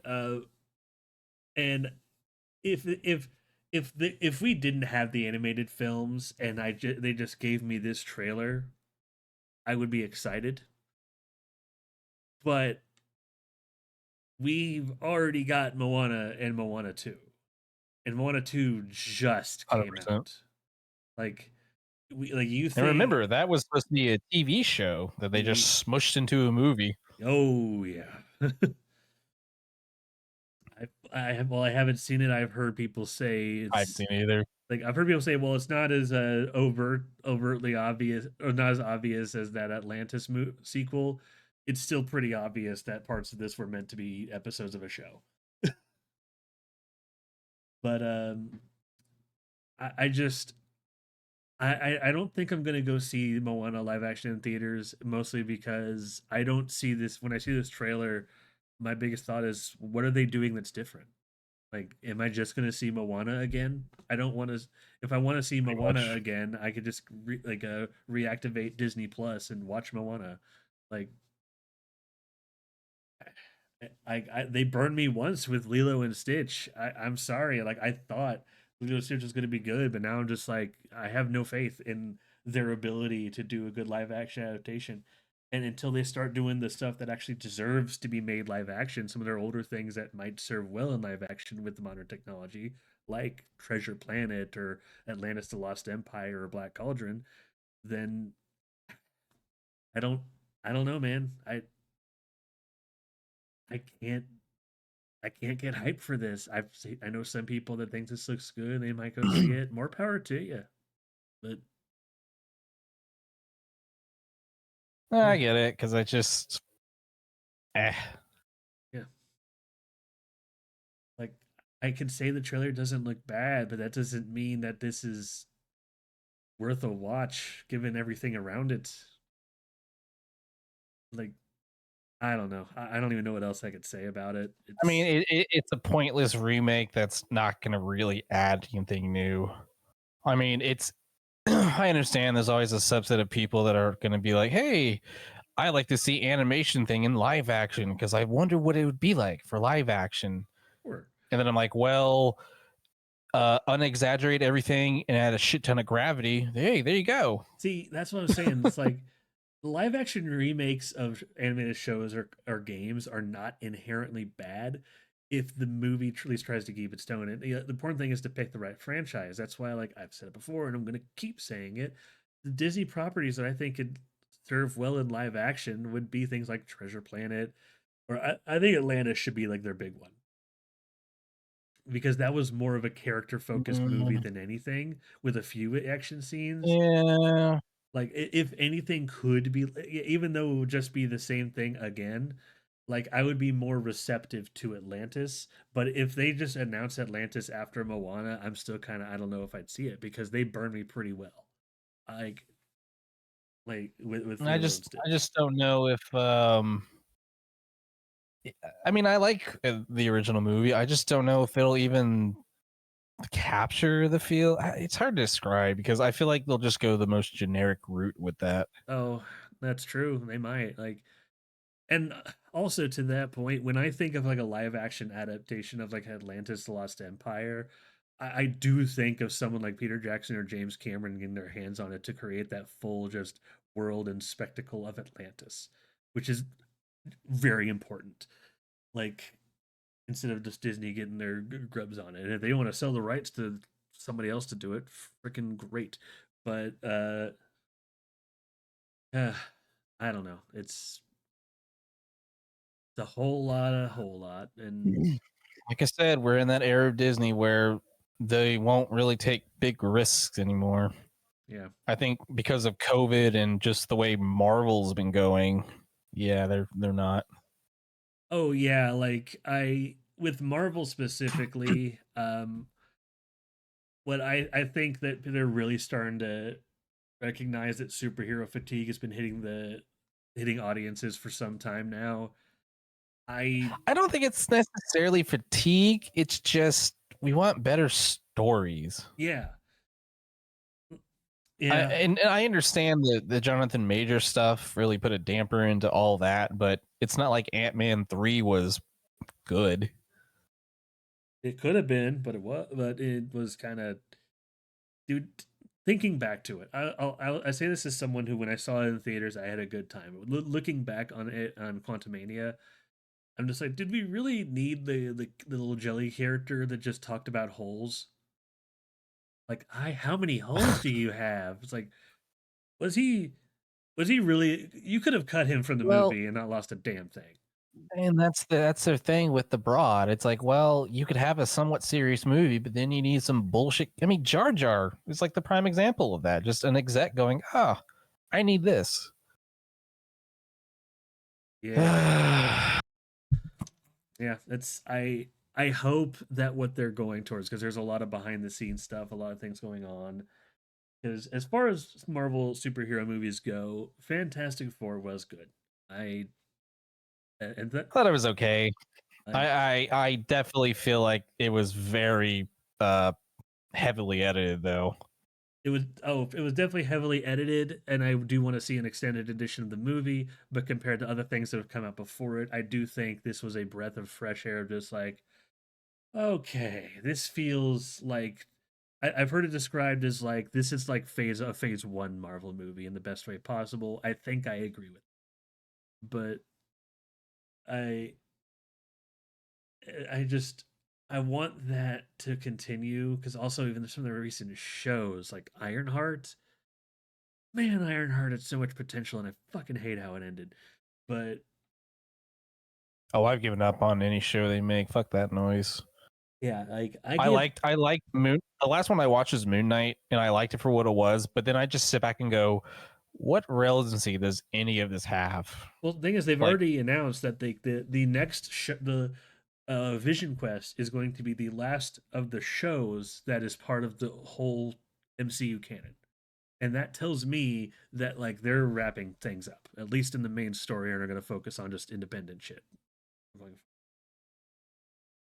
So I think it's very possible that Secret War could just be the last movie of the continuous MCU, and they just kind of start doing their own separate projects. and maybe. We'll see, and I hope so. And I know it's going to sound weird. Ironheart had a terrible ending. Agatha All Along, of all things, honestly was pretty good. It's honestly I one of, mean, that's what I've heard. it starts slow, but once it like I one thing I the film, there's a big principle in filmmaking that like a Chekhov's gun. Yeah, yeah, I know about that. Well, the whole like best way to describe it is like two guys talking in a room with a pistol hanging from the above a fireplace. By Act 3, that pistol will be fired. Like basically, it's just like don't present something unless you plan on using it. Bullet Train is a freaking masterclass at that concept, in my opinion. But Agatha I all still need to see that. oh, so good. We should watch it this week or at some point. But I'm down. Agatha all along, it starts slow, but like looking back at everything in retrospect, it plants these seeds of like a things you didn't know were happening, and when everything comes together, it's like every little thing seems to have a greater point by the end. And it just feels like this really nice tight knit story that isn't dependent on everything else in the MCU, but can fit very neatly anywhere they want in the MCU. Just like, why couldn't you put that love with all the other shows and movies? Just why Agatha Harkness? I'm happy the show is good, but god damn it. Yeah, I don't know, man. It's one of these. We're in that weird era where they didn't know what to do after Endgame, and I know COVID happened basically right after that, but Yeah. they just didn't know what to do. It's the same thing. Like, oh, here's the Shang-Chi movie that people kind of liked. Let's do nothing with the character. Right, and I heard there was going to be a sequel, and that more or less got banned, and I'm just like, damn it. I think the thing was the 10 rings thing was probably related to Kang, and then after all that, they were like, ah, shit. Yeah. I I wouldn't be surprised. Like, so I think it might still be related to Kang, and they're just gonna rule that Doctor Doom took him out as just kind of a hand wavy thing. But Have no doubt. but I was thinking about like the cast announcements for Doomsday. I am pretty sure if I'm looking at this cast and this interesting lineup, that we're basically going to be following like four different teams interacting in different ways. The X-Men from the Fox movies, the Fantastic Four, the Thunderbolts, asterisk, and everyone else seems to follow under this umbrella of something that was mentioned in the Thunderbolts about how Sam Wilson is trying to restart the Avengers his way with his team. So Okay. so That, yeah. it makes a little bit of sense, and it helps organize the weird mishmash of characters while keeping like the big heavy hitters in the background for Secret War. You know? Yeah. Because Who knows? well, yeah, because we all know that like Doomsday is going to try to accomplish. It's going to be. We've been through this before with Lord of the Rings and Endgame, but Doomsday is going to be a setup movie, and we all know it. Oh, no. It's Yeah, we all know. it's going to set up Doctor Doom, and it's going to try to like place all of the heroes and villains and whoever else before shit hits the fan, and then Secret War happens, and they're going to attempt to do some big like Avengers style thing with Avengers Secret War, and I'm still of the opinion that the only possible way they could top Avengers Secret or Avengers Endgame, like that whole Avengers Assemble moment, which is still just like peak Didn't MC. Fortnite do that? God, I'm still so mad I missed that, dude. I'm mad. I'm okay. Side tangent. I'm so fucking mad. I missed that because I bowed out of the Simpsons season specifically because I was just like, I did a few good seasons. I don't really need the Simpsons stuff. I'm gonna take a little break from the game for a while. Hold my V Bucks whenever new And then seasons they come do the out. coolest fucking thing ever. Yes, and I'm just like, how I would love to do that shit because I watch people do it. You had like Kong like trying to like just hop on the thing's back while the Megazord was slicing at the fucking thing. You got on Yeah, the I tried to sneak in that Miku rides on top of Godzilla. yeah. Like I just watch people like look at all the Easter eggs and whatnot, and apparently like they have K-pop demon hunters blaring in the background. Like son of a Yeah. bitch. Like I saw some guy on Twitter. He actually drew, like, this is like a week ago. He drew art of Miku riding Godzilla as he did a breath blast, and then he requotes himself going, "You're telling me this is canon?" I think I have the picture you may have seen because like I saw this Yeah. and I'll send it to you over Discord. But when I saw this, I'm like, fuck, that's gonna be my new wallpaper. Let me, bam, bam. I just sent it to you. But Yeah, yeah. that's it. Paper. Yeah. Yeah. but no, like it. Uh, I I don't know. I hope I don't. Who knows what the fuck's gonna be happening with Disney? I think we're also in this era that like there's always something that dominates pop culture. And for a while it was superheroes. Like that not even gonna deny it. Like that's I think I'm gonna say I think after COVID, I think a lot of stuff just isn't really gonna be populated like it is. Like I saw this in shiftication in the internet because like Michael Jackson is a good example because yeah. like he was huge. I mean, Yeah. and this is before internet and phones and shit, but it's like, damn, this one dude has this much presence, and Yeah. regardless of what controversies happen, still.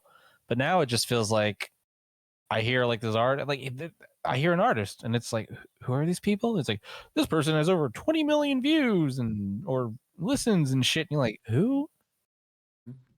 Yeah. And even then, like after that, you hear about somebody, but then they just fade out after like a month or two because it's just there's so much shit moving that that's just what it is now.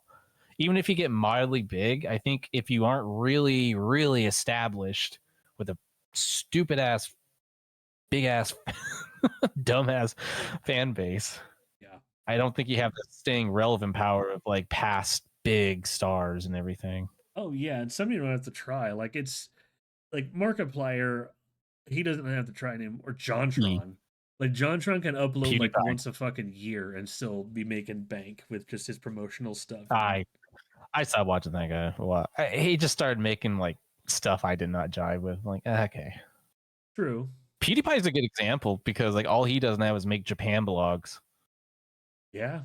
And it seems like he's the happiest fucking dude. I'm like, damn, you hit like YouTuber jackpot. I know you're PewDiePie, but Yeah. I'm trying to pinpoint when, and I think it is around the time, like halfway through some of the YouTube rewinds, maybe around like 2013, 2014. But at some point, that's hot. it hit, that's hot. But at some point, there was a time where I recognized most of the people on YouTube Rewind, and then Oh, same. at some point, I just look at it as like, I don't, who are these people? Like, Because like I always thought of myself as pretty good with knowing like certain actors, certain voice actors and anime and shit. But yeah, as I've gotten older and you've had a whole new people generation come in, it's just like, who are you? yeah, and I don't know that's you. not a bad thing, I guess. But man, it's like, am I getting No, I old? mean that's just we have other things in our lives. Oh yeah. Well, we have other things going on in our lives than just sitting around and viewing who this voice actor was. Well, even now on YouTube, like I'll watch Um, a few new things, but like I still have a few comfort videos from channels I like that I just kind of like playing in the background when I'm like making dinner or cleaning or something. But yeah, I think it's also because it's just back then that type of stuff was smaller, and now you have a lot of people trying to do that stuff, and therefore there's just a lot. there's a lot of oversaturation. That's also why I'm not putting heavy investment into this becoming a job. I'm gonna like just keep going with it, and then if something happens, awesome. But yeah, Yeah, it's but no. Man, we are going on all side tangents, but that's fine. I guess we can switch over to new and recent films. I know you mentioned earlier there was one movie you saw recently. I saw two movies this weekend, and I've been rewatching a show that I've almost completely finished, but only got like 6 episodes left, so I might as well just talk about it. But what movie? I hate. What? Can I get back? Would you mind if I take a like 1 minute bio break Go for it. You before we do. get into the new ones? Yeah, Yeah, talk about yours. I know you mentioned Zootopia too, so yeah. you I'll can rant talk on about. about Zootopia 2. You go on your little bio break. Oh, I'll be right back. But yeah, Zootopia 2 for I saw Zootopia 2 yesterday. I didn't expect a whole lot going in because as I said earlier, that second trailer had me a little like, oh, please don't be rehashing the first one. Uh I will I will pleasantly say it doesn't. Uh while the theme of the first one is discrimination, the theme of the second one first and foremost seems to be about like partnership and just how like we know discrimination isn't bad, but like that now that you know that, like how can these two people actually feasibly get along when they're very different? Like Judy and Nick, the fox and the rabbit, they take their forefront for the entire thing. Like we get to hear their interpersonal relationships, see how they view each other, like how much their interactions mean to the other, all that good stuff. Um, the movie is also very I would say the first one's funnier, but there were moments in this one that I did kind of just like I was laughing at the absurdity. there's this walrus that's in the trailer, and like he does some other stuff in there that just uh oh hey bub. It's oh my inner Floridian had to laugh. But I don't want to go into too much spoilers for Zootopia 2. I firmly believe this is a movie worth seeing in theaters. I think Zootopia 2 um it's worth seeing in theaters, but it shouldn't be spoiled. In fact, weirdly enough, I don't know if he'll hear this or he's maybe when he gets back, but there is a common practice that I think everyone does whenever they go see a movie nowadays about checking to see if there's an after credit scene.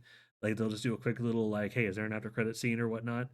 And it's difficult to Google search that because whenever you see an after credit scene, there like Google might spoil what that scene is.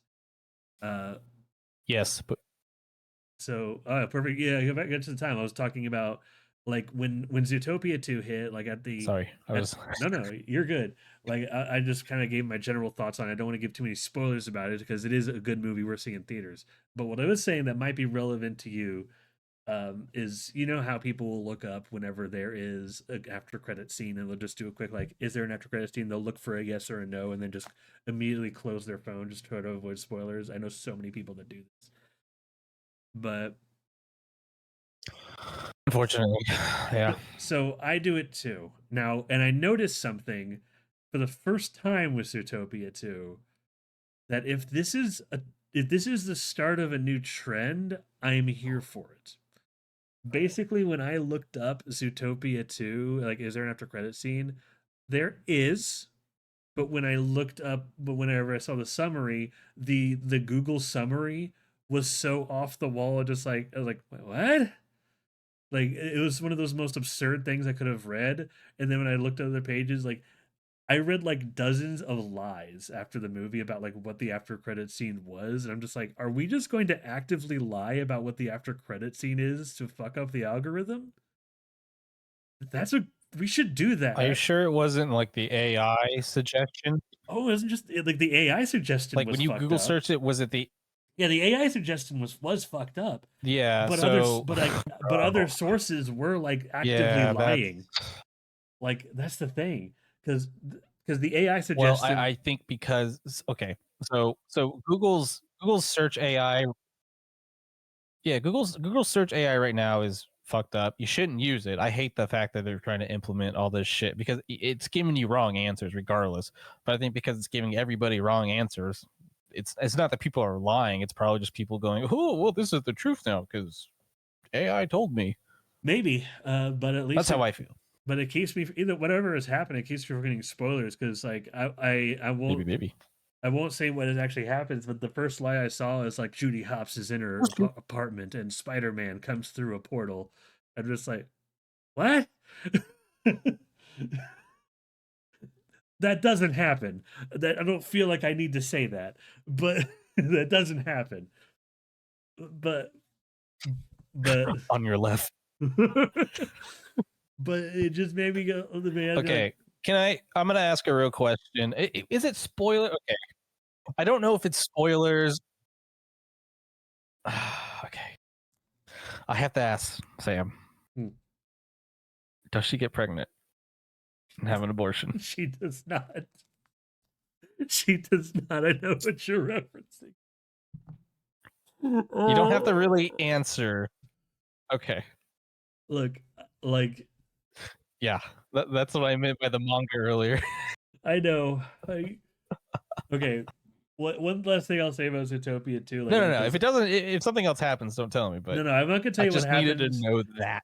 Like I do want to tell you about two things. One, an early joke in the movie that really kind of, because I was worried the movie was going to just kind of rehash the whole like prejudice thing again and just redo the same notes again, but it had this air of levity to it. Because one of the early jokes it does is you have that new mayor played by Patrick Warburton, who's his Clydesdale, and one of the lines he says, he basically is doing this little presser about Nick and Judy, and he basically just says, "Thank these two cops for solving discrimination." I'm just like, okay, if they're just gonna not take that amount of just hand wavy Huh? levity, right? There's so many just out of pocket, just hand wavy jokes, and some of them are at Disney's expense. I will not spoil them, but it's just like the movie is just like, we know we're not gonna waste your time with extra bullshit. Come on, let's just get on with the actual story, because the actual story is not, the discrimination aspect is very, very secondary. There's other things that are more important. As I was saying earlier, it's like the primary focus of the sequel is Judy and Nick, and like how a partnership functions. Like Judy is more just get things done, making plans, do things, this and that, and moving here and there, and always moving. And Yeah. Nick like, and Nick is, and she's also very extroverted. She likes to overshare. And Nick is kind of the opposite of that. Like he keeps things closed off, but he likes to like take things little by little and sneak Oh by yeah. and provide. And there's a lot of like very good scenes about how well they work together and things going, and just I appreciate that movie for keeping that the focus. But like it's but one thing that happened at the end of the movie, like after everything was closed off, because when I was walking out of the movie, I was thinking to myself, "Oh, that was a good time." Just like smiling, just like I'm happy I saw it in theaters. As I was walking out, I got like you see everyone else walking out with you. You see a lot of smiles, kids are happy, etc. Except for one person. There was one person in my theater who was not happy, and Oh like, no. and if you were to put a face to the name Karen, uh, because I just heard I you're I this sounds like a Oh, joke in any other context, but when I was like walking near her, I heard her say, "They ruined it. They ruined it with all that woke." And come on. I'm just thinking in my car, if how is this woke but the first one is not? What the fuck? And I'm just praying like, please let Oh this no, be the no. next Fox News outrage. But Okay, that's just funny. just it's like a movie about healthy partnerships. Woke. Just it's so absurd. But I don't know what you're talking about. Yeah, yeah, yeah. Sure you do. yeah, it's you know, it's uh but the other movie I saw that I had a lesser time with, there was four movies that I wanted to see, and I kind of had to do some picky and choosy stuff. I didn't do Running Man, which I know you saw, uh, but I it was at this point it was between Rental Family, which I did not go see, and I only didn't go see. Ah, I didn't see that. I need to, and I'm hoping it's still in theaters because I might. But I decided to go see Now You See Me, Now You Don't, because I like the first one and I like the second one. They surprised me. I don't know. I thought I at least have a. I thought I was more guaranteed to have a good time with Now You See Me, Now You Don't. And the other thing is, I was in a mood to have a good Man, time. And the last time I saw a movie like Rental Family was the movie A Man Called Otto. And I'm not gonna lie, A Man Called Otto made me cry like a bitch. And I was just like, I feel like Rental Family is gonna tug on those heartstrings and make me feel things, and I want this 4 day weekend to be an all around pleasant one. So let's go see this thing. I have more of a chance to smile. I did not. Man, I should have gone see Rental Family. Look, I like Now You See Me. I like Now You See Me too, and to a point, I like Now You See Me, Now You Don't.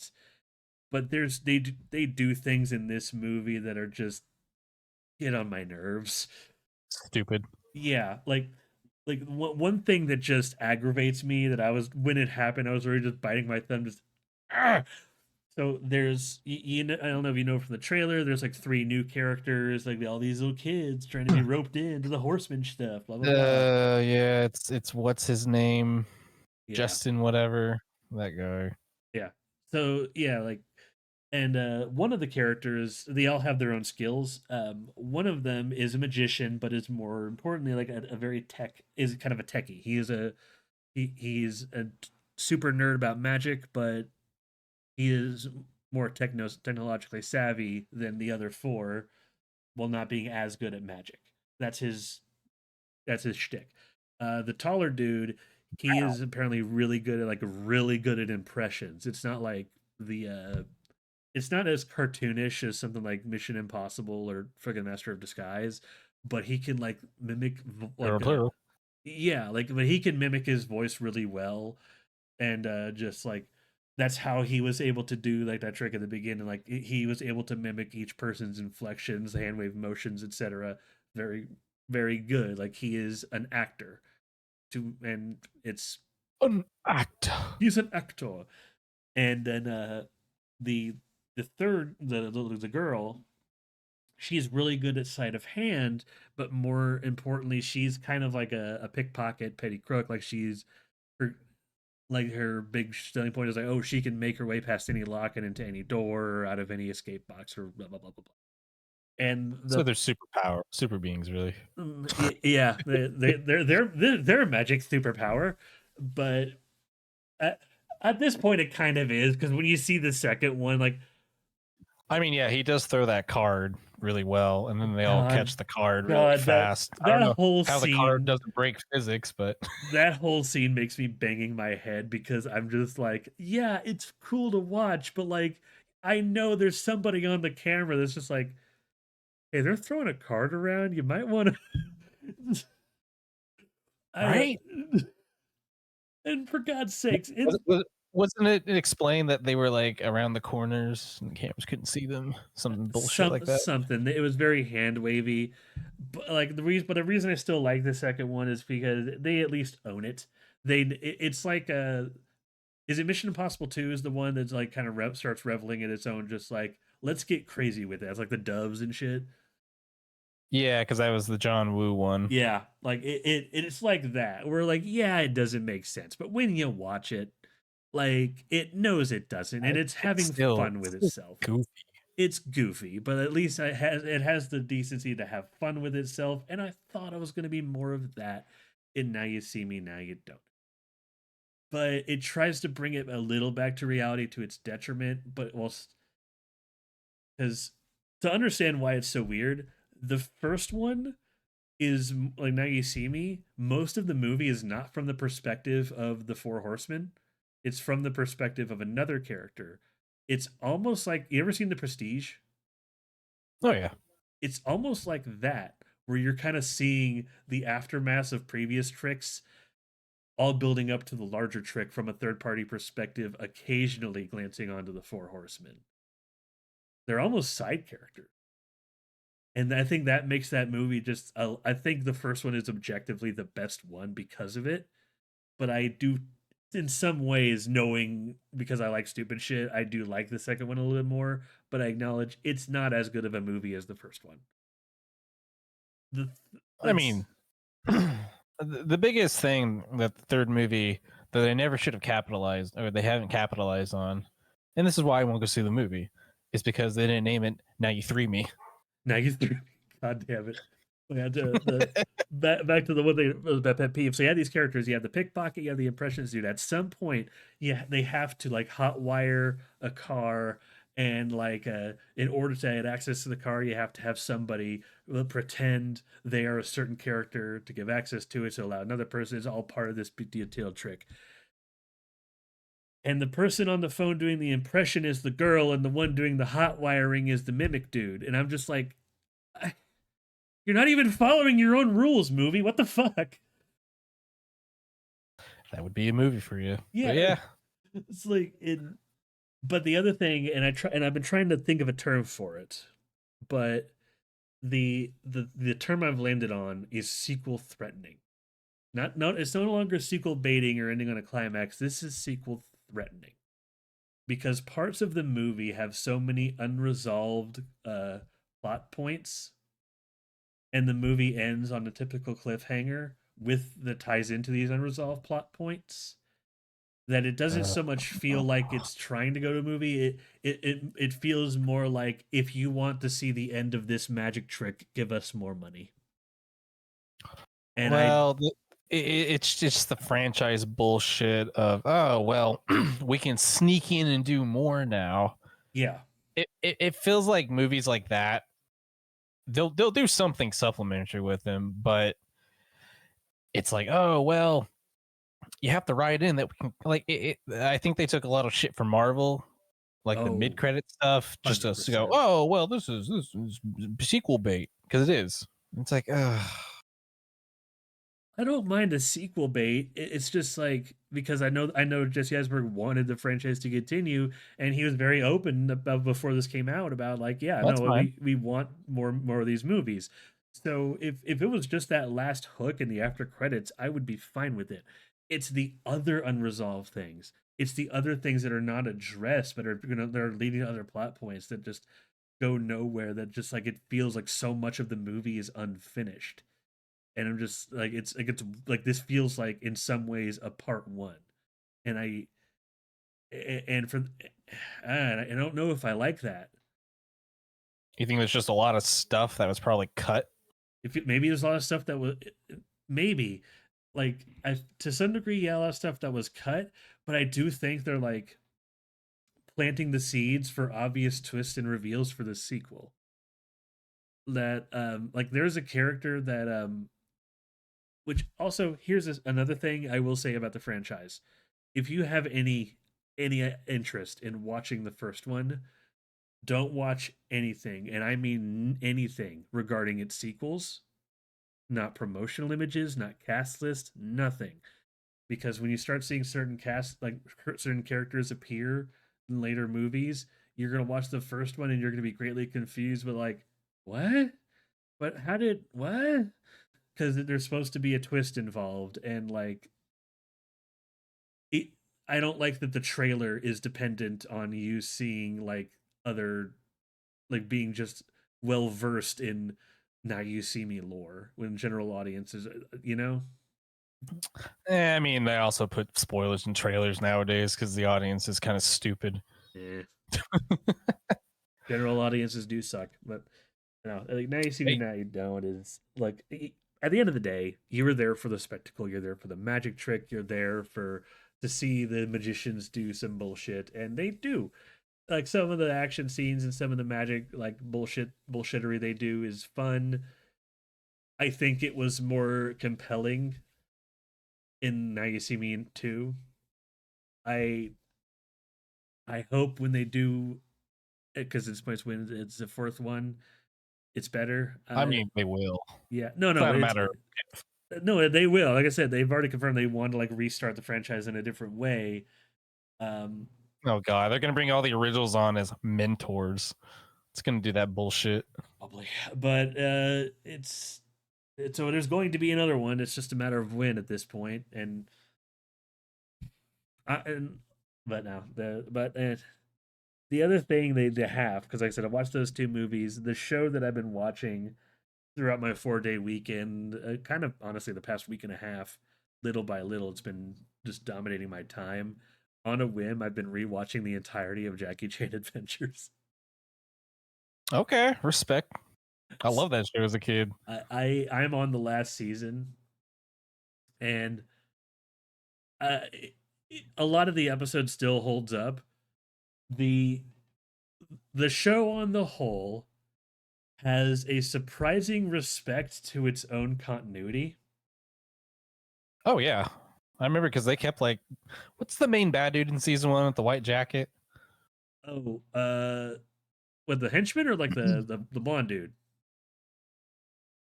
I think he had red hair. I don't know.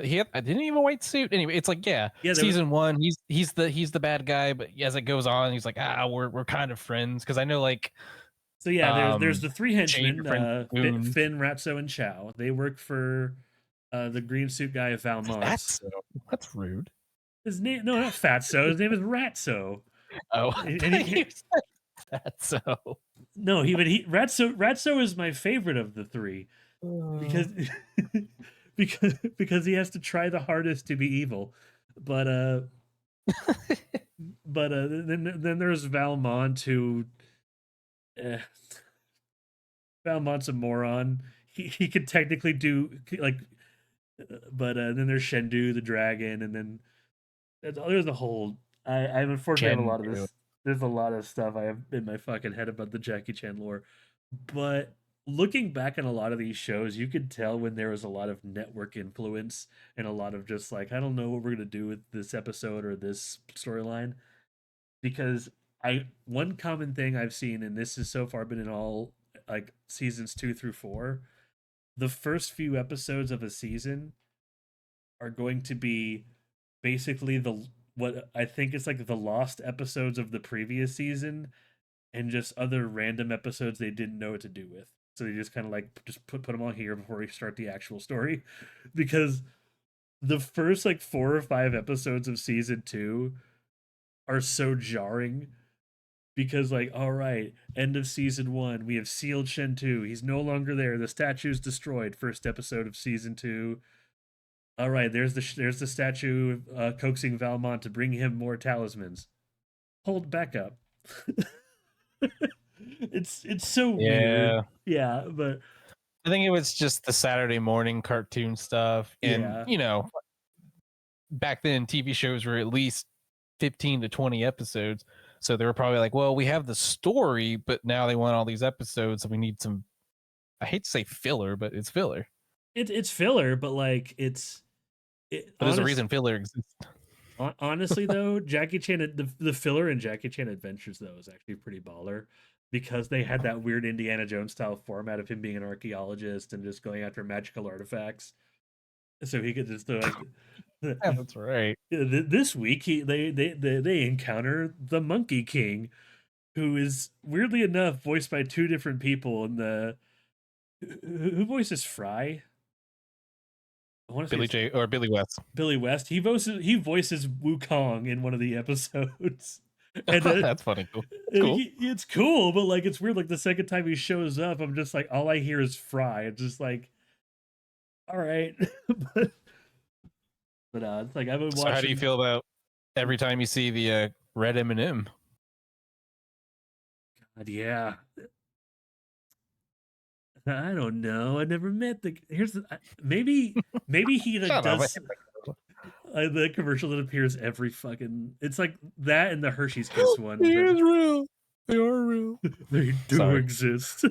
Oh, they do exist. Yeah, they start showing that in theaters, but no, like I know it's him. No. Like I know it's him, but like I think with when I see like the red M&M, I don't actively think about it because it's at least he's trying to do a different voice. But when he voiced the Wukong in Jackie Chan Adventures, it feels like he was trying to do the Fry voice to some degree, and I think part of that was because Futurama was kind of going strong at the time these episodes were filming, or at least the When episode. did when did Jackie Chan come? I feel like Jackie Chan came out before because Futurama came out in 99. Oh yeah, like Jackie Chan was like shortly after it because it was like I feel like 99 even into like 98.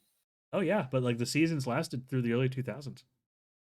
Huh. There's Okay. 5 seasons. That's what I'm saying. Like there's more than there's a whole season I never watched, and that's the season I'm on now. Like so I'm and it Yeah, is I don't think I ever finished those show either. I will say just from so far in Jackie Chan Adventures, there's a season with this villain named Dao Long, and that's the best season in my How long? opinion. Yeah, how long? But no, like that's the best season in my opinion, simply because Dao Long is not a bad villain.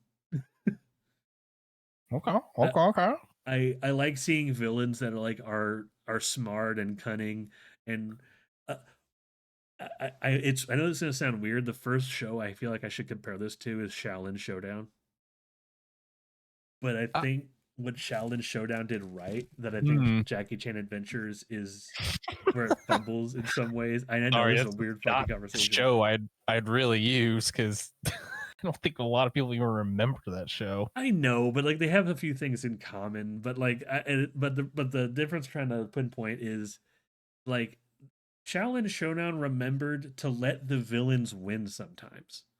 Like, so you wanted to have some stakes involved because otherwise it just feels like, oh boy, how are Jackie and the gang going to get the talismans this week? As opposed to just an ongoing story with consequences, you know? So Oh, sometimes, Jack. yeah, sometimes it doesn't. It feels. I know it's a Saturday morning cartoon show, and it looking back on it like this is kind of missing the point. But it's kind of like I don't know. Looking at the whole seasons, I would have. I think I would have liked it if maybe sometimes the villains did win and got a few talismans, and then the season with Dao Long happened, and sure enough, sometimes he won.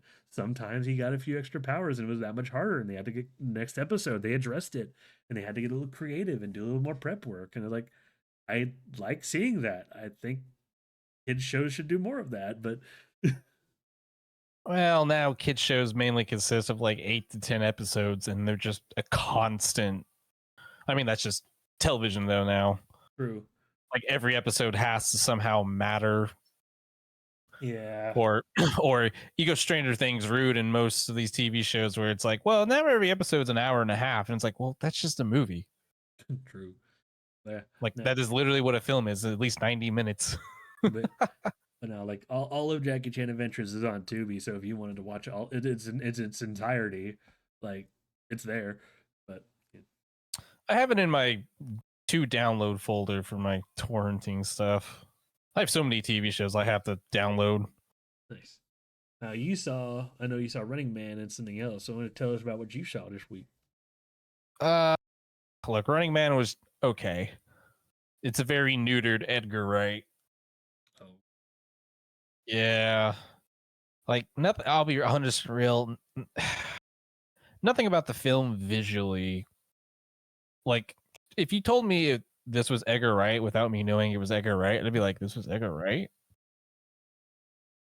hmm. Like there might be a shot or two or a handful of shots, but it really just didn't feel like an Edgar Wright film. Tone was kind of all over the place. Um and you know, I don't know the original story. All I ever know is the Arnold, which I wish I could tell you, but I can't. I mean, I've seen the Arnold Schwarzenegger Running Man. It's been a while. I want to see it again, but I No, no, just no. In the new one, he has a cameo ish. oh, so all right. You know what? No, I'll spoil it A because it's not really a cameo-ish. spoiler. He's so in the new one, I guess they have new dollars, or maybe that was in the old one. Is he on the dollar bill? Yeah, he's on the 100, and they just flash him so fast. You're like, wait, that's an Arnold. That's freaking awesome, though.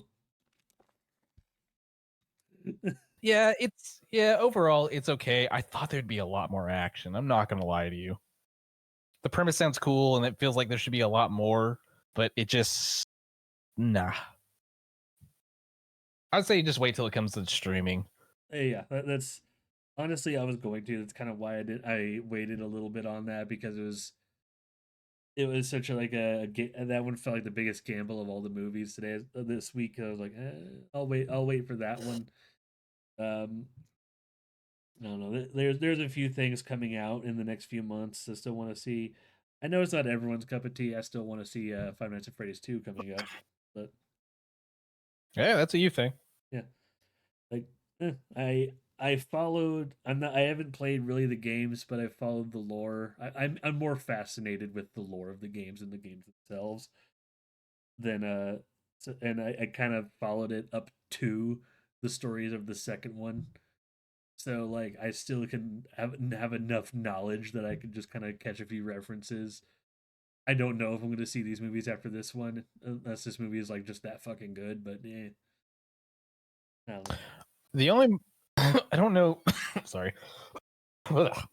um I don't know of any immediate upcoming movies I want to see. The only one I know of is it's that Korean movie about like a paper guy losing his job or something, Yes. so he has Oh, to. I know what you're talking about. Like that. It's a. I saw the Yeah. yeah. I saw the trailer for it in before Now You See Me Now You Don't, and it looked like so just tense. Just like he had like I have to, I am the breadwinner for my family. I have to do this so my family won't starve. And he just starts just killing off competition for this job. It's just damn. I Life know it hitting sounds hard. cool. Yes. Well, yeah, yeah. Korean culture over there is a little rough right now from what I've been reading. They're going the Japanese route too, where no one's really having kids, so their population is declining. Anyway, let's not get into that. That's a whole other can of worms. But no, We'll start another podcast for that. yeah. Oh yeah, that's a whole other podcast. Truth be told, like this one is what I want to do about movies. Like if we wanted to just do a shoot the shit podcast where we just start with one random topic and see where it goes, like an hour or two, just a random bullshit go podcast, I'd be down. Because, but Let's do it. like it. But the did you see any other movies aside from Running Man? Uh, no, because I think the last movie I saw in theaters before that was one battle after another, but that was a couple months ago. Oh yeah. Oh yes. Good movie. Good See it. movie. Okay. I probably one of my favorite films this year. Hell yeah. It's so fucking good. I have heard very good things about it. Yeah. I told the key man, I have a download of it, so if we ever do movie night or something, shit. I mean, I'm down to watch it. Like, I've been trying to do more movie nights on my Discord or whatnot, and I know Yeah, I see that. I And I know I'm always like working or I just get home or something. I'm like, ugh, just tired. I know this month I'm gonna be. I have a USB somewhere. I don't want to get up and look for it because I'm in the middle of the podcast, but I have a USB where I have a whole bunch of Christmas movies that I'm probably gonna be watching all throughout the month of December, including one that I like a lot called Spirited. That Apple Okay. TV one. I don't know. Have you ever seen that? No, Like, I technically have Apple TV. I just always forget.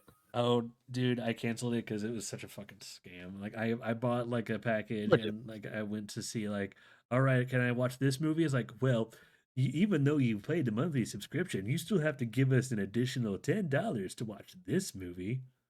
The movie's like a year old. What do you mean? So it's such fucking bullshit. Like, but the second any of those shows come on Blu-ray, I will have no interest in Apple TV. I know there's also what's that one show, The Office. It's like Well, there's the Apple TV actually has some good shows. It's Apple TV. yeah, it, it, uh, God, there's that show about like it's like this office setting where people have like two lives. Severance. What? Severance. Severance. Yeah. That Yeah, season I've one's really seen. good. I need to rewatch it though because it took them 3 fucking years to get out of season 2, which is ridiculous. I've heard good things. I've heard a lot of. It's good. They have a show on there that I need to watch more of. I stopped because I just got busy with other things. It's called For All Mankind.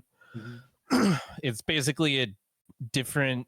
So it's basically what if the Russians actually beat us with all the space race, like beat us to the moon and everything. Damn.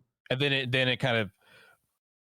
And then I think like season 2 and onward is kind of more of like, well, what if that history came to pass? And so like now it's dealing with that. And I've heard it's really good.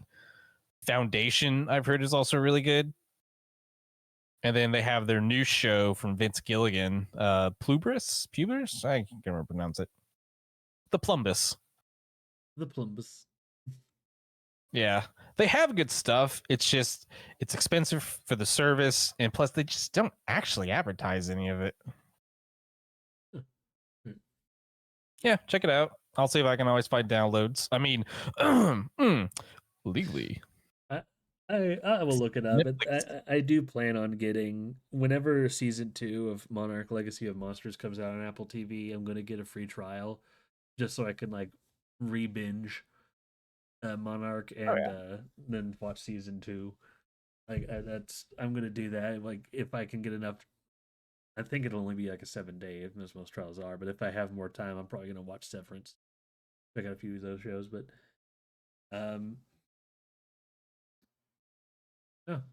I guess if you have nothing else, I'm going to move on to our main topic of the day. Who goes there? It's the thing. Spooky. The spooky. So, full disclosure, John Carpenter's The Thing is one of my favorite movies of all time. It's a good movie. It's I Yeah, honestly, there's a reason why it's just so well known. yeah, it's still I understand like why certain parents would want their kids, but it still boggles the mind that it was a box office failure when it first came out. Because I just every time I watch, like, God, this is such a good fucking movie though. It's the like I love all of the people. Like I don't want to see any of them die. It's uh, it's a It's craft. movie. Yeah, it's crafted so well, man. Yeah, you can re every. I feel like for the longest time I could rewatch that movie and notice a new detail in the back. Oh yeah. There's a And lot of times too, like that tension's still there sometimes when I watch it. I'm like, damn. Because it's just it takes a time with the tension. mm-hmm. And Ah, so good. but I guess I want to go too far into the second one first. I guess to go in order, I'll briefly touch on all of these movies: The Thing from Another World, John Carpenter's The Thing, and the prequel, remake, sequel, whatever the fuck it was in 2011. They all pull from this short story called "Who Goes There." It was an older book, and it is the closest of the three movies. The closest to the story of what happens is John Carpenter's The Thing, but they all take liberties. They all like maybe like remove characters, change a few things around. Slightly change this. Well, I feel like the 2011 one just tried to connect the dots Oh yeah, instead of trying to yeah. like That's the shit around. it still pulled inspiration. Like weirdly enough, certain things the 2011 movie got right. It's why I can't really hate it. Is because they filled in the blanks with some stuff from the book. So like just to help further connect it. It's why I just like I know it's CG monsters that look awful, and it's really upsetting knowing that they did have some practical built monsters that actually looked pretty decent. But it's I can't bring myself to hate the 2011 one because there was this weird amount of care putting into just replicating how they found the Norwegian base in John Carpenter's The Thing, like how Oh these yeah, cults no. came to be. Like, The 2011 one I think is a legitimately good movie, but because of studio influence and all that, I mean, yeah, it could have been way better. I oh, think absolutely. if they kept some original scenes in, God, I think like the whole final scenes. Do we want to Oh say spoilers God, for segments? Uh, it's over 10 years old. I don't think it's a spoiler at this point. Though Okay, with the yeah. So weird, like, I yeah, think that whole inside ship segment at the very end was way different than what we got. yeah, And I know, and I've talked to you about this before, but all the monsterific things were actually the majority of them were real puppets and practical effects. mm-hmm. But studio just decided, I think pretty much at last minute, as you could say, that yeah, just make everything CG. Yeah.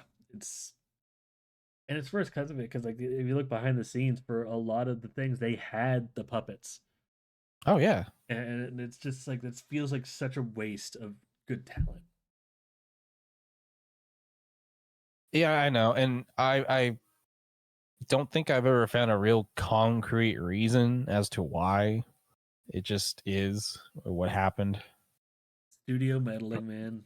It's I also I gotta give the writers credit. Like I know the 80s movie had the blood test, and I know some movies are B for B, but like the stuff with the fillings and how they kind of put a few things two and two together, I thought was a creative way around that when they if they couldn't do a blood test and didn't want to do something different.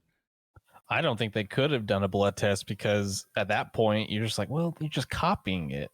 Yeah, Because I think they knew they needed to do something. I mean, like you said, there's care in it. There's a lot of good stuff in it. yeah. So there's a lot of competent people that liked it for what it is, and I feel like if I was on the crew, it's like, yeah, if we do another blood test, all we're doing is replicating the original. Let's do something different. That Mhm. yeah, Yeah, that's what I'm saying. Like they had to do something different, but I'm just saying like the solution they came up with behind the scenes, just like writing in like the stuff with the fillings and the earring and whatnot. I think that's a very inspired like idea that this thing can replicate organic matter but not inorganic, so things like earrings and fillings just kind of fall out. Oh yeah, 100% makes sense. Like it's a good detail, so you can kind of also tell in the background when some characters are turned and when they're not, if you see a character with an earring or whatnot. It's why it's like, I know people say it's a worse sequel because of the CGI and other things. I can't bring myself to hate it. I still have a lot of respect for that 2011 thing. I do too. I, I It's wish it was still, better, but yeah. yeah, like it is honestly like a good C movie. Yes. Like Like, if it's airing on Pluto or something, I'm just like, you know what? I'll leave it on. yeah. Um, as far as movies that definitely take liberties with, and like I said, some stuff about the blanks they had to fill in, like mainly with like the ship and just certain like characters and deaths and whatnot, did they were pulled from the book. Like I said with the, or I was telling you before Scribbler, like the book with Who Goes There has a lot of things that happen around the base, like certain people like I remember how in John Carpenter's they mentioned there was cabin fever or maybe they went mad. Well, let's just say there is characters that legitimately went mad, and they were just as, and they weren't infected, but they were just as much of a threat because you had a knife wielding psycho in the base. That makes sense. Yeah. Yeah. So Yeah. and but that's what I mean. How like certain things had to be cut, certain things had to be changed, or at least narrowed down. Uh, but and another thing was, technically speaking, even though the thing operates the same way in Who Goes There, it had a form. Technically, it had like a base form. It wasn't just amalgamated mush. I don't think And I've ever seen it. it's I think I just yeah, it's never like shown. It's only described in the book, and it's almost described in it's almost like how like H.P. Lovecraft describes it, because people will just describe tentacles and fang in this weird amalgamous form, but there's like clear definitions of like how's these two frontal arms and these tentacles like waving around its mouth. Like it is almost like an eldritch looking alien, but it still has that all that grotesque detail that was in John Carpenter. Like it's only been described in the book, but because it describes in this weird eldritch and grotesque way, and just because of how it operates, most people opt to keep it formless, and I think that might be better for it. see. I didn't read much into it. I always thought the alien was maybe like some highly advanced, like micro, little type of Yeah, organisms that can just take over consciousness or body and whatnot and replicate it. Basically, like nanites in a sense, living nanites. kinda, and I saw him like that too. But that's what I think makes John Carpenter's The Thing so good, is because of how much it doesn't tell you. You could speculate on like, what is this thing? Is it just a hive of smaller single celled advanced aliens? Is it just a big parasite like fungus that's just trying to grow in the planet and just before it goes somewhere else? Like what is this thing? There's so much unknown about like, and you're free to speculate, and there's not really a wrong answer. That's kind of why, yes, I know the book kind of gave it a form, but I think maybe for the story, at the very least, for the story John Carpenter was telling, keeping this entity vague and in a sense formless was better for the story. Yeah, especially the ending too, keeping Oh, oblivious who actually absolutely, ends up surviving and who is who. absolutely. I but for the longest time, I've never seen The Thing from Another World, though the original '50s one. I watched it earlier, and man, that is definitely, of all the things, It's a movie. it pulls the least from the story. I think it's basically the only things that are kept the same is they find an alien craft, they break it out with thermite, and they bring a block of ice to the base. That is where the similarities end. But It it is such a talky movie, man. yes, it's a very talky That's all I movie. I mean, Okay, like I told you earlier, I haven't really seen it, but I did skip around. But I've always heard about it, especially the infamous fire stunt scene, Yeah, which is impressive. Don't get me wrong, yeah, very dangerous of what they actually did. But yeah, oh yeah, but you go through a lot of the movie. To me, I think I think I read a comment somewhere. It said it kind of reminds them of 12 Angry Men. It's just a lot of being in the same location and having them kind of speculate and just talk about.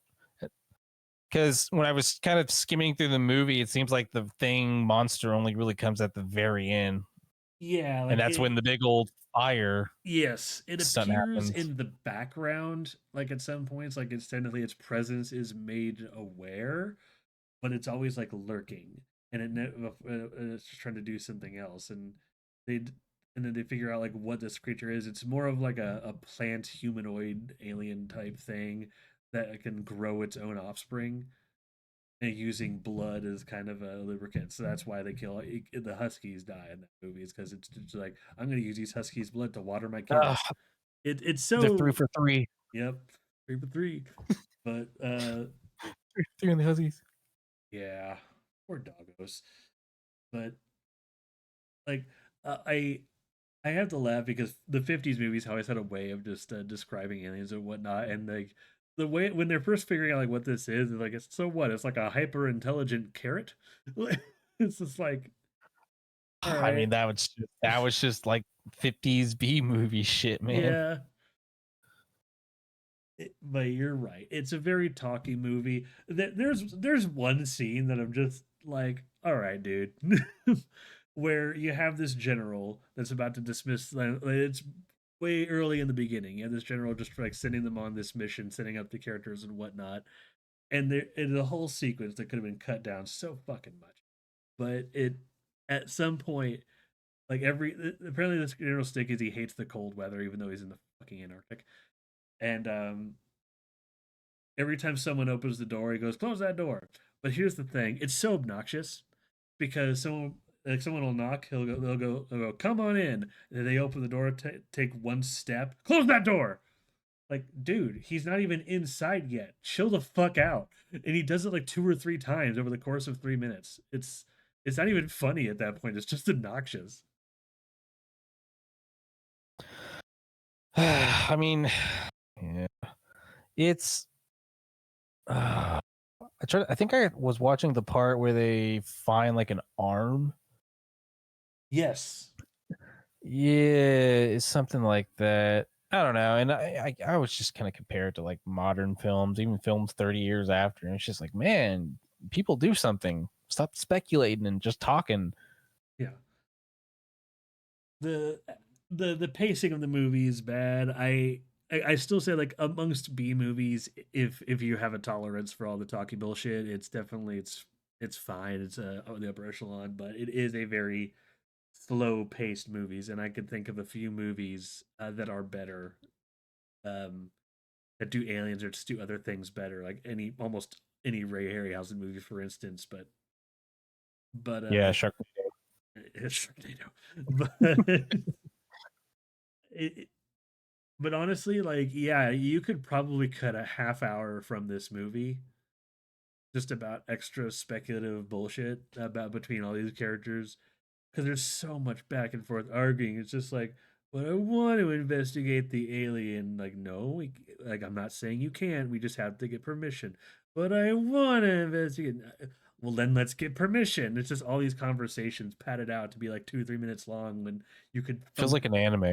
yeah, you could the whole movie's anime filler, but like you can just No, accomplish it. seriously. Yeah, Like there's so many anime and manga that do this shit where it just action thing will happen. Then it smash cuts to people just sitting at a table or a room discussing what their next move should be. Should we get permission and all this shit? I'm like, what? No, real people would figure this shit out in like 2 minutes an act.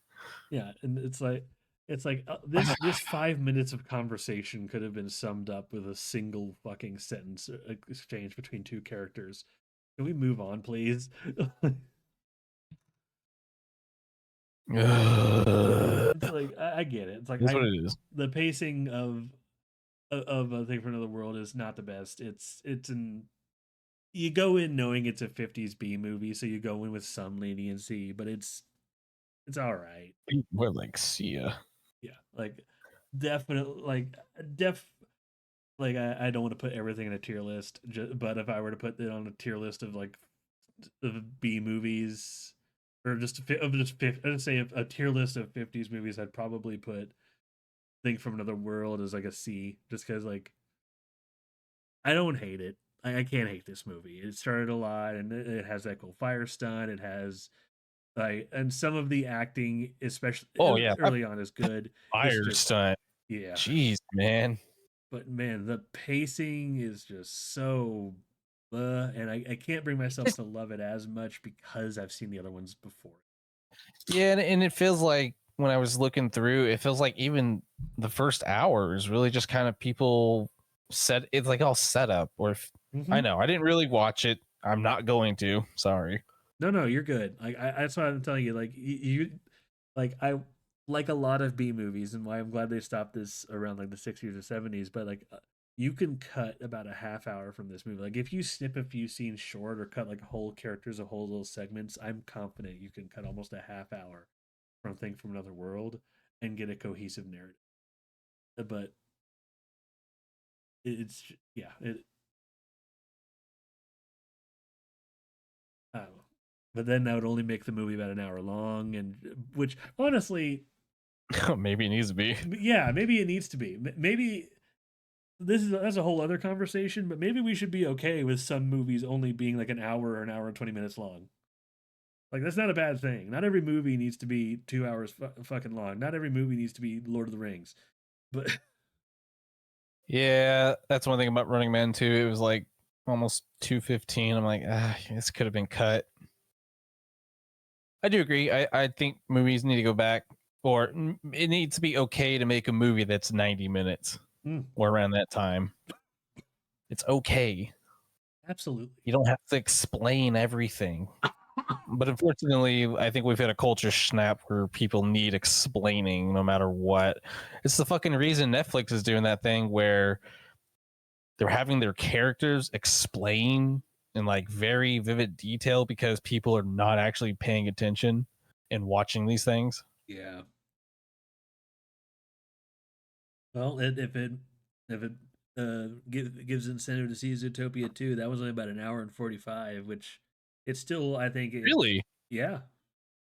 I thought it'd been at least two, but okay. No, that's an hour 45. Like I said, it's a pretty well-paced movie. Like and that's why I'm pleasantly surprised. It's honestly probably why the box office is so high because it could fill more slots and have an extra showing during the day. Marketing. Yeah. Yay. And honestly, you use that as a reason to make some movies that are shorter is you could fit more time slots for better box office. And then you could even like double up and convince the theater to lower general ticket prices by like $1 or something and still make the same revenue.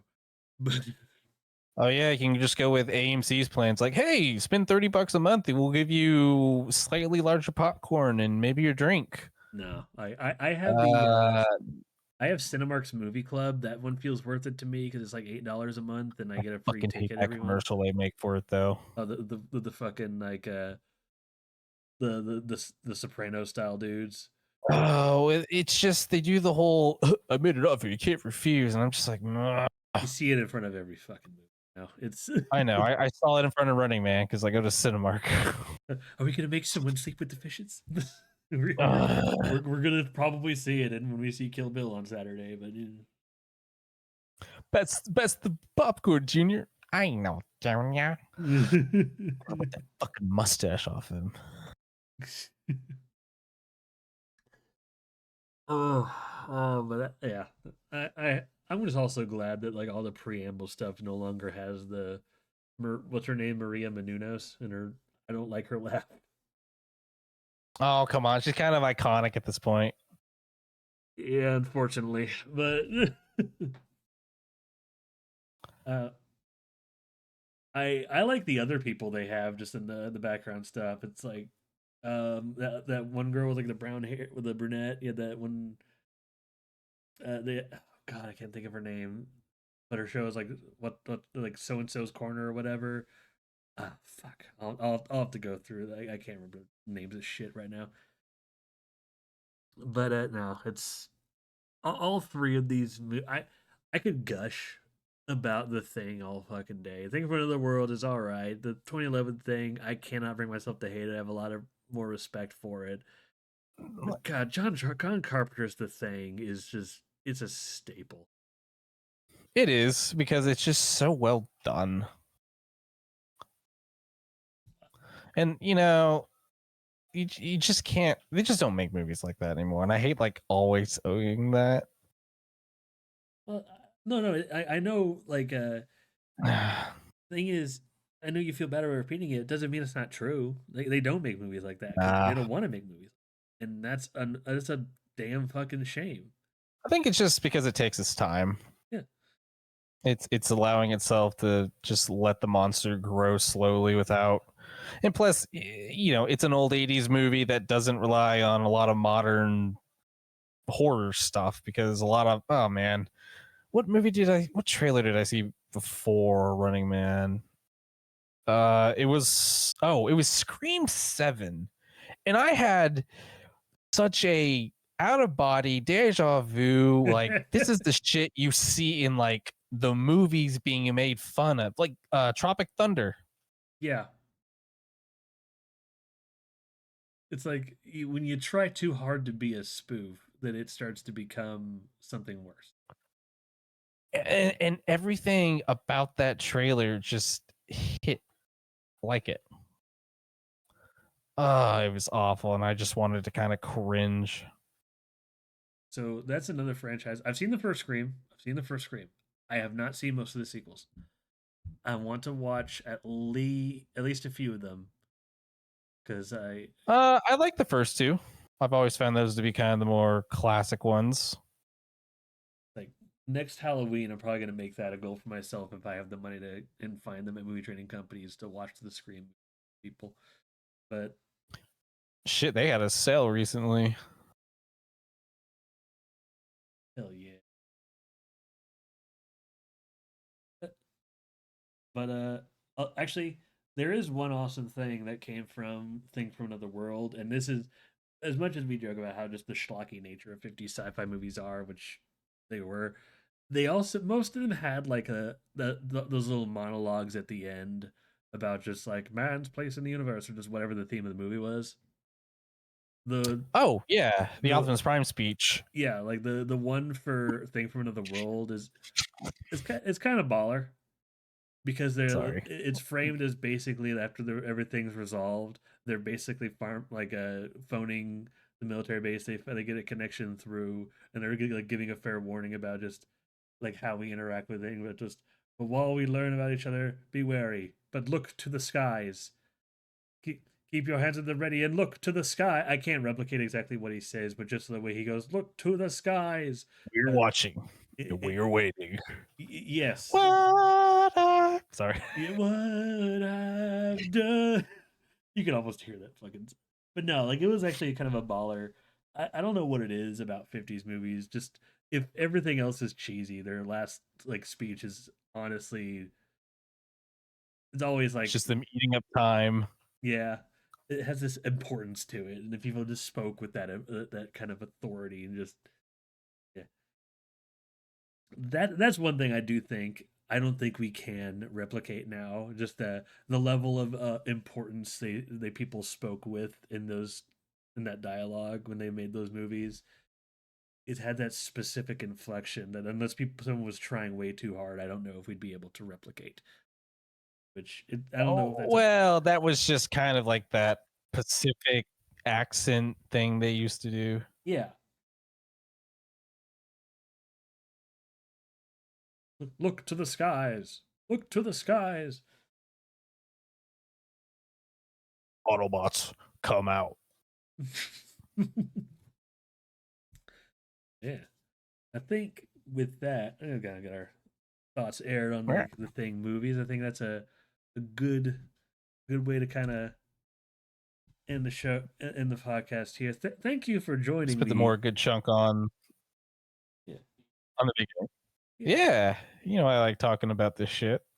So I mentioned before I kind of have the next few episodes planned out. Uh, I also mentioned I was going to do weekly. Part of the reason is if I do weekly or bi-weekly, the episodes are going to be in weird spots. And to make sure that it's done before Christmas, the next episode, which will be on the 14th, is technically going to be my Christmas episode. I'm going to try to get it uploaded to YouTube either right before or right on Christmas Eve. But and then the 28th will basically be a year in review, just talking about movies that came out in 2025, just any state of trailers and movies and whatnot, just basically talking smack. I don't know if you want to be in that one on the 28th. What's But let me check real quick. I know I have something late December. oh yeah, and I'll be I think I asking should be good. I think I should be good. I'll definitely be asking people. But yeah, there won't be a wheel this time. There won't be a wheel next time because the next two episodes are kind of planned out. I do apologize. But yeah, but the specifically the theme for next one is not going to be Christmas in general. I'm going to focus specifically on something a little more lighthearted, just because it's the holiday season and I want to pick me up and uh, do the weird lighthearted stuff. I want to talk about the Rankin Bass stuff. The what now? Rankin Bass. Like think of Rudolph the Red-Nosed Reindeer. You heard that of Santa Claus? Oh, okay. Yeah, like those like 30-minute movies. There's like 10 or 12 of them or whatever, all Christmas themed. Yeah, I that was don't kind of creep me out. know. I'll let it creep a lot of people out, but they're like to me holiday staples. I have a few of them on DVD. I guess they're staples still, but I don't know. Yeah. They're pretty old at this point. I say they're staples. I think they're just um hmm, would it maybe would it be better to say that they are just iconic, that even if you don't watch them every year, you know what they are? Like once you hear I Rudolph think, the Red-Nosed Reindeer, like you understand exactly like, oh yeah, yeah. well, maybe I would say maybe not newer generations people, but I think there's always going to be a smidge of legacy in there. But yeah, yeah. Like yeah, their legacy. I think a lasting legacy. That's a good way to put it. They're a lasting legacy. Oh, I'm blasting. Or but it feels like an appropriate because you are right. I think the new generation has their own Christmas things they're looking at, and I have my own thoughts on that. Elf is becoming like my Christmas equivalent to what Hocus Pocus is to Halloween for me.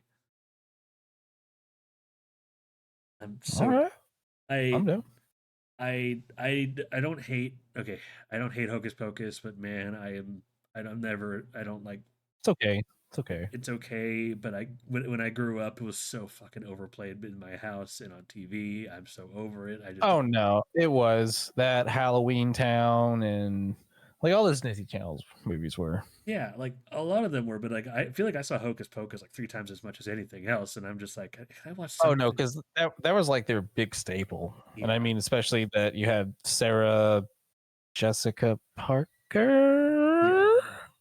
Yeah, and the woman with the orange hair, like those are I can't remember her name, but yeah, they're well known now. Plus, people just like it. yeah, It doesn't feel like a Disney Channel movie. It feels like an actual movie. yeah. It, I guess I'm just like I just am tired of hearing about it. So when everyone's watching Hocus Pocus, I roll my eyes. I'm just and Oh, it I know, I do too. There's just certain movies that like you've seen and you're like, well, okay, it's fine, but it's not like it's like Harry Potter movies. People are like, wow. I'm like, well, I mean, they're okay. I yeah, like the third one. it's fine. But is this really the Christmas movie we need to overplay? Holy fuck! And Elf is becoming like that to me. Oh my god! Like I get tired of Elf. yeah. Like there's other Christmas, there's better Christmas. Yeah, how about we make Klaus the Christmas movie we overplay? Because Klaus is at least a good fucking movie. Because it's animated and people have such uh, a version of animation still, which I Yes, don't get, but people are dumb. people are dumb. Side note: watch Klaus. Good fucking Christmas movie. It is a good movie. Oh yeah. Yes. Join in 2 weeks. If you're join if you're watching on Twitch, I'll be here 2 weeks. If you see this on YouTube, it should be uploaded a little while later. But for the Christmas episode of the Kino Corner on the 14th, I'll try to get some festive guests, and we'll talk about the Rankin Bass movies and go from there. Yes. Yes. So long, and remember, keep watching the skies. Why? What's gonna fall? Don't worry about it.